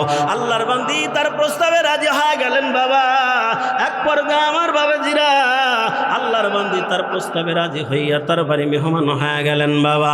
এবার বাচ্চাগুলো নিয়ে আল্লাহর বান্দি যখন ওই হিন্দু ঠাকুরের বাড়িতে চলে গেলেন, আল্লাহর বান্দা ঠাকুর মশাই বাজারে গিয়া খুঁটি বাটি যা লাগে সব ক্রয় করে নিয়ে আসলেন, বাজার ঘাট করে এনে আল্লাহর বান্দির হাতে দিয়ে বললেন, মা এই নেন, আপনি এবার রান্না করে আপনার এতিম বাচ্চাদের মুখে একটু হাসি ফোটান। জোরে বলা যাবে কি আল্লাহু আকবার। আল্লাহর বান্দে এবার রান্না করলেন বাবা। এতিম বাচ্চাগুলোর মুখে যখন খাবার দেয়, বাচ্চাগুলো আসুদা পড়ে যখন বক্তাছে না, ভাত খাইতেছে কতদিন পর, এত মজাদার লাগতেছে তাদের কাছে বাবা। ভাতগুলো খায় আর আল্লাহ পাকের শুকরিয়া আদায় করে আর দোয়া করে, আল্লাহ মার কাছে শুনলাম যেই মানুষটা আমাদের থাকা খাওয়ার ব্যবস্থা করলো, ওই মানুষটা নাকি হিন্দু ধর্মের মানুষ, ওই মানুষটার নাম নাকি জাহান্নামীদের কাতারের মধ্যে। আল্লাহ গো, যিনি আমাদের ব্যবস্থা করলো, মেহেরবানি করে ওই মানুষটার নাম মুসলমানদের খাতায় লিখে দাও, ওই মানুষটার নাম জান্নাতি সিরিয়ালের ভিতরে উঠায় দাও। আল্লাহু আকবার, জোরে বলেন আল্লাহু আকবার। এর নবীর উম্মতের দল বাচ্চাগুলো খায় আর দোয়া করে। মা রাতের বেলা তাহাজ্জুদের নামাজ পড়ে দোয়া করে, আল্লাহ যেই মানুষটা আমাদের ব্যবস্থা করলো, তুমি তাকে দয়া করে হেদায়েতের দৌলত দান করো। এ বাবা, একদিন 2 দিন 3 দিন চলে গেল। 3 দিন পর ওই মুসলমান বাদশাহ স্বপ্নে দেখতেছেন বাবা, অতীব সুন্দর একটা ফুলের বাগান, ওই বাগানের ভিতরে একটা সুন্দর প্রাসাদ দেখা যায়। প্রাসাদের সামনে এরকম একটা চেয়ার, ওই চেয়ারের ভিতরে অতীব সুন্দর চেহারার অধিকারী একটা মানুষ হাতের ভিতরে চাবি নিয়ে বসে আছে বাবা। ওই মুসলমান বাদশাহ স্বপ্ন তাকে জিজ্ঞেস করে, মান আংতা, আপনি কে, দয়া করে আপনার পরিচয়টা দেন। যিনি ওই চেয়ারের ভিতরে বসা, আমার প্রাসাদের সামনে বসা, তিনি বললেন, আতারিফু মান আনা, তুমি কি আমাকে চেনো না? কয় না, লাম আরা ক্বাবলা হাযা কত্তু, আমি আপনাকে কেমনে চিনবো, জীবনে তো কোনোদিন দেখি নাই। এবার চেয়ারে বসা সুন্দর মানুষটা তার পরিচয় ওপেন করে বলেন, আমি দুনিয়ার কোনো সাধারণ মানুষ নয়, আমি হইলাম দোজাহানের বাদশা মুহাম্মদুর রাসূলুল্লাহ সাল্লাল্লাহু আলাইহি ওয়াসাল্লাম।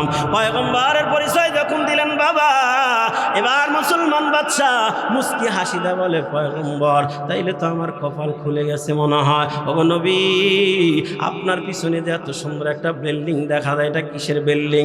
নবী আমার বললেন এটা সাধারণ কোনো দুনিয়ার বিল্ডিং না, এটা হলো জান্নাতের একটা প্রাসাদ। সুবহানাল্লাহ বলেন। এবার ওই মুসলমান বাদশা বলে আপনার হাতের ভিতরে চাবি দেখা যায়, এটা কিসের চাবি? পয়গম্বর স্বপ্ন যোগে বলেন এই চাবিটা হলো এই যে আমার পিছনে প্রাসাদ, এই জান্নাতের প্রাসাদের তালার এই চাবি। এবার ওই মুসলমান বাদশা জিজ্ঞেস করে চাবি আপনি কি করবেন? নবী আমার স্বপ্ন যুগে বলেন এই চাবিটা আমি একজন মুসলমানকে দেব। জোরে বলা যাবে কি সুবহানাল্লাহ?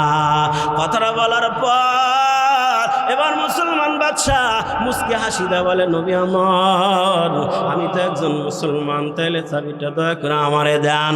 এবার পয়গম্বর স্বপ্ন দিকে জিজ্ঞেস করে ভাই তুমি যে মুসলমান দাবি করলা, এর পিছনে কোনো সার্টিফিকেট সনদ আছে কিনা দেখাও, সনদ দেখাও, এরপরে তোমারে দেব। এবার স্বপ্ন থেকে মুসলমান বাদশা বলে না তো, আমি যে মুসলমান আমার মুখের কথা বিশ্বাস করে নেন, এর পিছনে কোনো সার্টিফিকেট হয় না, এর আমার সনদ আমার জানা নাই। এবার পয়গম্বর বলে তোমার কাছে কয়েকদিন পূর্বে আমার বংশধর সৈয়দ জাতি আমার পরিচয় অফেন করেছিল রে, কিন্তু সনদ বলতে পারে নাই বলে থাকা খাওয়ার ব্যবস্থা করো নাই রে, তাইলে তুমি কেমনে মুসলমান দাবি কইরা সনদ না দিয়ে বালাখানার চাবি চাও? তোমার কি শরম করে না? পয়গম্বর বলে ও ভাই আমার পরিচয় দেওয়ার পরে সনদ দিতে পারে নাই বলে তুমি তারে থাকা খাওয়ার ব্যবস্থা করো নাই, তুমি কেমনে সনদ না দেবান জান্নাতের বালাখানার চাবি চাও? বলা মাত্র আল্লাহর বান্দার ঘুম ভেঙে গেল। এবার মুসলমান বাদশা একবার মাথায় থাপড় একবার পেটে থাপড়, হায় কি করলাম, পায়াদন হারাইলাম, হায় হায় কি করলাম, আমার কপালে আসার পরে আমি রাখতে পারলাম না। সকালবেলা কোনো রকম আমার বাজিরা ঘর থেকে বের হয়ে গেলেন, চুলগুলো উস্কো খুস্কো পাগলের মতো হয়ে গেছে। নবী আমার উপরে নারাজ, নবী আমাকে জান্নাতের বালাখানার চাবি দেয় নাই, নবী আমার উপরে নারাজ, তার মানে আমার স্থানটা জাহান্নামে হয়ে গেছি। এবার মুসলমান বাদশাহ রসুলের বংশধর সৈয়দ জাতি আল্লাহর বান্দির খোঁজে বের হয়ে গেল বাবা। সারাদিন খুঁজতে খুঁজতে না কোথাও পাওয়া যায় না। সন্ধ্যার আগে আগে ওই হিন্দু ঠাকুরের সাথে দেখা। হিন্দু ভাইগাল ডাকদা বলে বাদশা নামদার কি ব্যাপার, এত পেরেশানির ছাপ কেন? চেহারার ভিতরে মালিন্যতার ছাপ, পাগল পাগল দেখা যায়, কি হয়েছে, এত পেরেশানি কেন? এবার মুসলমান বাদশা ডাকদা বলে ভাইজান কি বলবো দুঃখের কথা, পায়াদম যে হারাইলাম। বলে কি পায়া হারাইলেন? এবার মুসলমান বাদশা বলে ভাইজান 3 দিন পূর্বে রসুলের বংশধর সৈয়দ জাতি আল্লাহর বান্দি 4 দিন বাচ্চা না আমার বাড়ি মেহমান হয়েছিল, কিন্তু আমি তাদেরকে মেহমানদারি করাই নাই, বরং আমি খারাপ ব্যবহার করে ঘাড় ধাক্কা দিয়ে তাদেরকে বের করে দিয়েছিলাম। আমি তাদের খুঁজতে বের হয়ে গেছি রে, কারণ আমার নবী আমার উপরে নারাজ। এবার ওই মানুষটা রাখ গেল ভাইজান ওই আল্লাহর বান্দি ইয়াতীম বাচ্চাদের আর খোঁজা লাগবে না, ওনারা বর্তমানে আমার বাড়ির মেহমান। সুবহানাল্লাহ। এবার মুসলমান বাদশা বলে ভাইজান তাইলে তো ভালোই হলো, তোমারে আমি 1000 স্বর্ণ মুদ্রা টাকা হাদিয়া দিলাম, দয়া করে ওই রসুলের বংশধরকে আমার বাড়ি মেহমান বানায় দাও। এবার ওই হিন্দু ঠাকুরটা ডাক দেওয়া বলে না না ভাই, তোমার দেওয়া 1000 টাকার বিনিময় রসুলের দেওয়া জান্নাতের বালাখানার চাবি বিক্রি করব না। আল্লাহু আকবার, জোরে বলে আল্লাহু আকবার। এখন প্রশ্ন হলো রসুল তারে কেমনে জান্নাতের বালাখানার চাবি দিল? লোকটা তো মুসলমান ছিল না, অন্য মানুষ, হিন্দু মানুষ। এ বাবা তিনি বলেন মুসলমান বাদশাহকে বলতেছিলেন, আপনি যেমন পয়গম্বরকে স্বপ্ন যুগে দেখেছেন, পয়গম্বর আমার সাথেও স্বপ্ন যুগে দেখা করেছে। সুবহানাল্লাহ বলি। হিন্দু মানুষটা ডাকতে বলতেছেন, আপনার সাথে যেমন দেখা করেছিল আমার সাথেও তেমন দেখা করেছিল। স্বপ্ন যুগে পয়গম্বর আমাকে বলেন তার বংশধর সৈয়দ জাতি আল্লাহর বান্দি এবং ইয়াতিম বাচ্চাদেরকে থাকা খাওয়ার ব্যবস্থা করার বদলাতে আমার পয়গম্বর বড় খুশি। পয়গম্বর খুশি হইয়া স্বপ্ন যুগে আমাকে ইসলামের দাওয়াত দিলেন, কালেমার দাওয়াত দিলেন। বললেন, ভাই তুমি কালেমা পড়ে মুসলমান হও। আমি স্বপ্ন যুগে রসুলের হাতে হাত দিয়া কালেমা পড়ে মুসলমান হয়ে যাই। আল্লাহু আকবার। কালেমা পড়ে মুসলমান হওয়ার পর পয়গম্বর বলেন, তুমি ইয়াতীমদের থাকা খাওয়ার ব্যবস্থা করেছো, এজন্য আমি বড় খুশি, আল্লাহ তোমার উপরে খুশি। এখন মুসলমান তুমি হয়েছো, এই নাও এই জান্নাতের বালা খানার চাবি তোমারে দিলাম। জোরে বলা যাবে কি সুবহানাল্লাহ? এরে বাবা, এবার ওই হিন্দু মানুষটা ডাক দেওয়া বলেন, এখন মুসলমান বাদশাকে ডাক দেওয়া বলে, ভাইজান ওই ইয়াতীম বাচ্চাগুলো থাকে খায়, এরপরে কোরআন পড়ে, নামাজ পড়ে দোয়া করে, আল্লাহর বান্দির দোয়ার বরকতে এখন আমার গোটা পরিবারের সকল সদস্যরা কালেমা পড়ে মুসলমান। আমার গোটা পরিবারটা ছিল হিন্দু, গোটা পরিবারটা ছিল জাহান্নামী, এখন আমি সহ আমার গোটা পরিবারটা হয়ে গেছে জান্নাতি পরিবার। এ বাবা, লম্বা কথা বলে আমি বুঝাইতে চাইলাম, একজন মুসলমান হওয়ার পরে ইয়াতীম বাচ্চাদের থাকা খাওয়ার ব্যবস্থা না করার কারণে রাসূল তার উপরে নারাজ। আল্লাহর বান্দা মুসলমান হওয়ার পরেও কিন্তু আমার বাবাজিরা জাহান্নামে হয়ে গেছে। পক্ষান্তরে অন্য ধর্মের মানুষ, কিতাবের নাম বলে দিলাম কুদরতের কারিশমা, যুগে যুগে আল্লাহর সাহায্য এবং নমুনা বইখানার ভিতরে লেখা আছে আমার বাবাজিরা। তাই লেখা হয়, তাহলে অন্য ধর্মের মানুষ ইয়াতীমদেরকে খাওয়াইলেন, ব্যবস্থা করলেন, লোকটা স্বপ্ন যুগে রসুল কালেমা পড়ায়া মুসলমান বানায়া জান্নাতি বানায়া দিলেন বাবা। এ বাবা, তাই তো সূরা সাফফাতের ভিতরে আল্লাহ জানায়া দেয়, ওয়ালাম নাকুনি তুইমুল মিসকিন ওয়ালা ইয়াহুদ্দু আলা তুআমিল মিসকিন।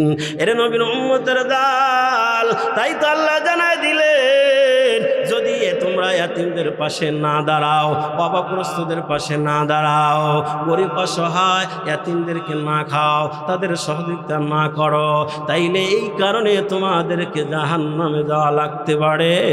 এ বাবা, আর জান্নাতীরা দান সৎকার করছে, গরিবদের পাশে দাঁড়াইছে, এজন্য তারা জান্নাতি হয়ে গেছে। সুবহানাল্লাহ জোরে বলি।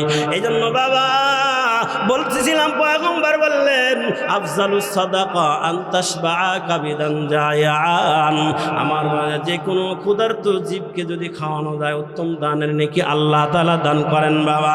তার মানে হলো এই হাতটা এরকম না করে এরকম থাকা আমার বাবাজিরা, দানের হাত বাড়ায় দেওয়া, অভাবগ্রস্তদের পাশে দাঁড়ানো। এই যে শীতের দিন বাবা, শীতের বস্ত্র কিনা, যাদের শীতের বস্ত্র নাই তাদেরকে হাদিয়া দেন বাবা, তাদেরকে দান করে দেন। কত গরিব, কত অসহায় মানুষ ট্রেন রাস্তায় স্টেশনে শুয়ে থাকে, কম্বলটা পর্যন্ত নাই বাবা। তুমি তো আরামে জাজিমের ভিতরে বিদেশি কম্বলের নিচে ঘুমাও, আর ওই মানুষগুলাকেও তো আমার আল্লাহ বানাইছেন। ওই মানুষগুলাকে যদি একটু বস্ত্র দিতে পারো রে বাবা, ক্ষুধার্ত থাকলে খাবার খাওয়াইতে পারো রে বাবা। নবী বলেন, ইন্নাল জান্নাতা তাশতাকু ইলা খামসাতি নাফার, তালিল কুরআন ওয়া হাফিদিল লিসান ওয়া মুতঈমিল জিয়ান ওয়া মুকসিল উরিয়ান ওয়া মান সাল্লা আলা হাবিবির রহমান। এই পাঁচ প্রকারের ভিতরে তৃতীয় নম্বরে নবী বললেন মুতঈমিল জিয়ান, যারা ক্ষুধার্তদেরকে খাওয়ায়, অভাবগ্রস্তদের পাশে দাঁড়াবে। এরপরে ওয়া মুকসিল উরিয়ান, যারা বস্ত্রহীনকে বস্ত্র দান করবে। এরা মরবে, আপনজন জানাজা পড়ায়া কবরে রাখবে, তো জান্নাতের ফেরেশতা রিসিপশন করে জান্নাতে নেবে। জোরে বলা যাবে কি সুবহানাল্লাহ? এরা নবীর উম্মতের দল। তাইলে ওই হাদিসটা তো শোনাইছি বাবা, লাইসাল মুমিনু বিল্লাযী ইয়াশবাউ ওয়া জারুহু জাইউন ইলা জামবিহি, ওই ব্যক্তি মুমিন নয় যেই ব্যক্তি পেট ভরে খাইলো অথচ প্রতিবেশী অভাবগ্রস্তরা না খেয়ে থাকলো, ওই ব্যক্তি মুমিন হতে পারবে না। সুতরাং এই দায়িত্ব শুধু মেম্বার চেয়ারম্যান প্রতিনিধিকে দিলে হবে না। আল্লাহ আপনাকে অর্থ দিছে বাবা, যার অর্থ নাই তার পাশে আপনাকে দাঁড়াতে হবে। আল্লাহ আপনাকে সমর্থবান বানাইছেন, যার বাবা নাই এতিম অভাবগ্রস্ত তাদের পাশে দাঁড়ানো। অন্য হাদিসে রাসূল বলেন আতাইমুল জিয়ান ওয়াউদুল মারিদ ওয়াফুকুল আনি, নবী বলেন তোমরা ক্ষুধার্তদেরকে বেশি বেশি খাওয়াও, ওয়াউদুল মারিদ অসুস্থ ব্যক্তির সেবা যত্ন করো, ওয়াফুকুল আনি নবী বলেন বিনা অপরাধে যারা কয়েদখানায় গেছে তাদেরকে মুক্ত করে দাও। তিন কাজের কথা বলেন আতইমুল জায়া, ক্ষুধার্তকে খাওয়াও, ওয়াউদুল মারিদ অসুস্থ ব্যক্তির সেবা যত্ন করো, ওয়াফুকুল আনি বিনা অপরাধে যারা কয়েদি তাদেরকে মুক্ত করে দাও। নবী বলেন এই তিন কাজ যারা করবে তাদখুলুল জান্নাতা বিসালাম, কিয়ামতের ময়দানে নিরাপদে ভেজাল মুক্ত তারা জান্নাতি হয়ে যায়। আল্লাহু আকবার, জোরে বলি আল্লাহু আকবার। আমার বাজিরা এই লম্বা আলোচনা দ্বারা আমি একটা জিনিস ক্লিয়ার করতে চাইলাম বাবা, সেটা হলো আল্লাহ আপনাকে যে অর্থ সম্পদ দান করছেন বাবা, সেখান থেকে দানের হাত বাড়া দেওয়া লাগবে। এতিমদেরকে যেমন খাওয়ানো লাগবে, দান সদকা যেমন করা লাগবে, অভাবগ্রস্তদের পাশে যেমন দাঁড়ানো লাগবে। আল্লাহর দেওয়া সম্পদ থেকে আল্লাহ রাস্তায় খরচ করা লাগবে বাবা। আল্লাহ রাস্তায় খরচ করবে যারা, নবী আমার বলেন আল্লাহর দেওয়া সম্পদ যারা আল্লাহ রাস্তায় খরচ করে, আস-সাখিউ করিবুম মিনাল্লাহ করিবুম মিনান নাস করিবুম মিনাল জান্নাহ বাঈদুম মিনান নার বাঈদুম মিনাল জান্নাহ বাঈদুম মিনান নার ওয়াল বাখিলু বাঈদুম মিনাল্লাহ বাঈদুম মিনান নাস বাঈদুম মিনাল জান্নাহ করিবুম মিনান নার ওয়াল জাহিলু সাখিয়ুন আহাব্বু ইলাল্লাহ মিন আবিদিন বাখিলিন। নবী এই হাদিসে বলেন, তিরমিজির হাদিস বাবা, নবী বলেন আস-সাখিউ করিবুম মিনাল্লাহ, দানের মাধ্যমে আল্লাহ পাকের নৈকট্য লাভ হয়। করিবুম মিনান নাস, যে ব্যক্তি দান করে দেখবেন মানুষের কাছে সে বান্দা প্রিয় হয়ে যায়, মানুষও তাকে মহব্বত করে। রাসূল বলেন করিবুম মিনাল জান্নাহ, দানের কারণে সে জান্নাতের নিকটবর্তী হয়ে যায়। বাঈদুম মিনান নার, দান সদকা করার মাধ্যমে ওই লোকটা জাহান্নাম থেকে দূরে চলে যায়। ওয়াল বাখিলু বাঈদুম মিনাল্লাহ বাঈদুম মিনান নাস বাঈদুম মিনাল জান্নাহ, আর যারা আল্লাহর দেওয়া সম্পদ পাওয়ার পর কৃপণতা করে আল্লাহ রাস্তায় খরচ করে না রে বাবা, কৃপণতা করার কারণে আল্লাহ থেকে দূরে চলে যায়, মানুষ তারে অপছন্দ করে। শুধু তাই না বাবা, জান্নাত থেকে সে দূরে চলে যায়, করিবুম মিনান নার, জাহান্নামের সে নিকটবর্তী হয়ে যায়। এই জন্য আমি আপনাদেরকে বলবো ভাই রে, আল্লাহর ঘর মসজিদের উন্নয়নের জন্য মাহফিল, এই ঘরটা কিন্তু দুনিয়ার সাধারণ কোনো ঘর না বাবা। কার ঘর বলেন না, কার ঘর?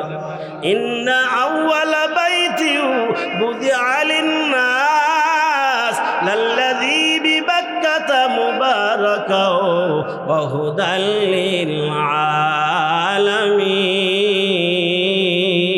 আলামিন। পয়গম্বর বলেন মান বানা লিল্লাহি মাসজিদান বানাল্লাহু লাহু বাইতান ফিল জান্নাহ। এ বাবা, যারা দুনিয়াতে মসজিদের কাজে সহযোগিতা করে, যতটুকু পারে আল্লাহর জন্য খরচ করে বাবা, আল্লাহ রাসূল বলেন তার জন্য জান্নাতের ভিতরে আল্লাহ বালাখানা বানায়া দেয় বাবা। আমরা তো জান্নাতের বালাখানা সবাই চাই, কি বলেন? চাই তো সবাই। তাইলে আমি একটু দেখতে চাই কোন ভাই আছেন গো, আমার ভাই আল্লাহর ঘর মসজিদের জন্য 1 লক্ষ টাকা অথবা 50,000 টাকা, 20,000 টাকা, 10,000 করে টাকা, এ ভাই ঝটপট যত তাড়াতাড়ি দিবেন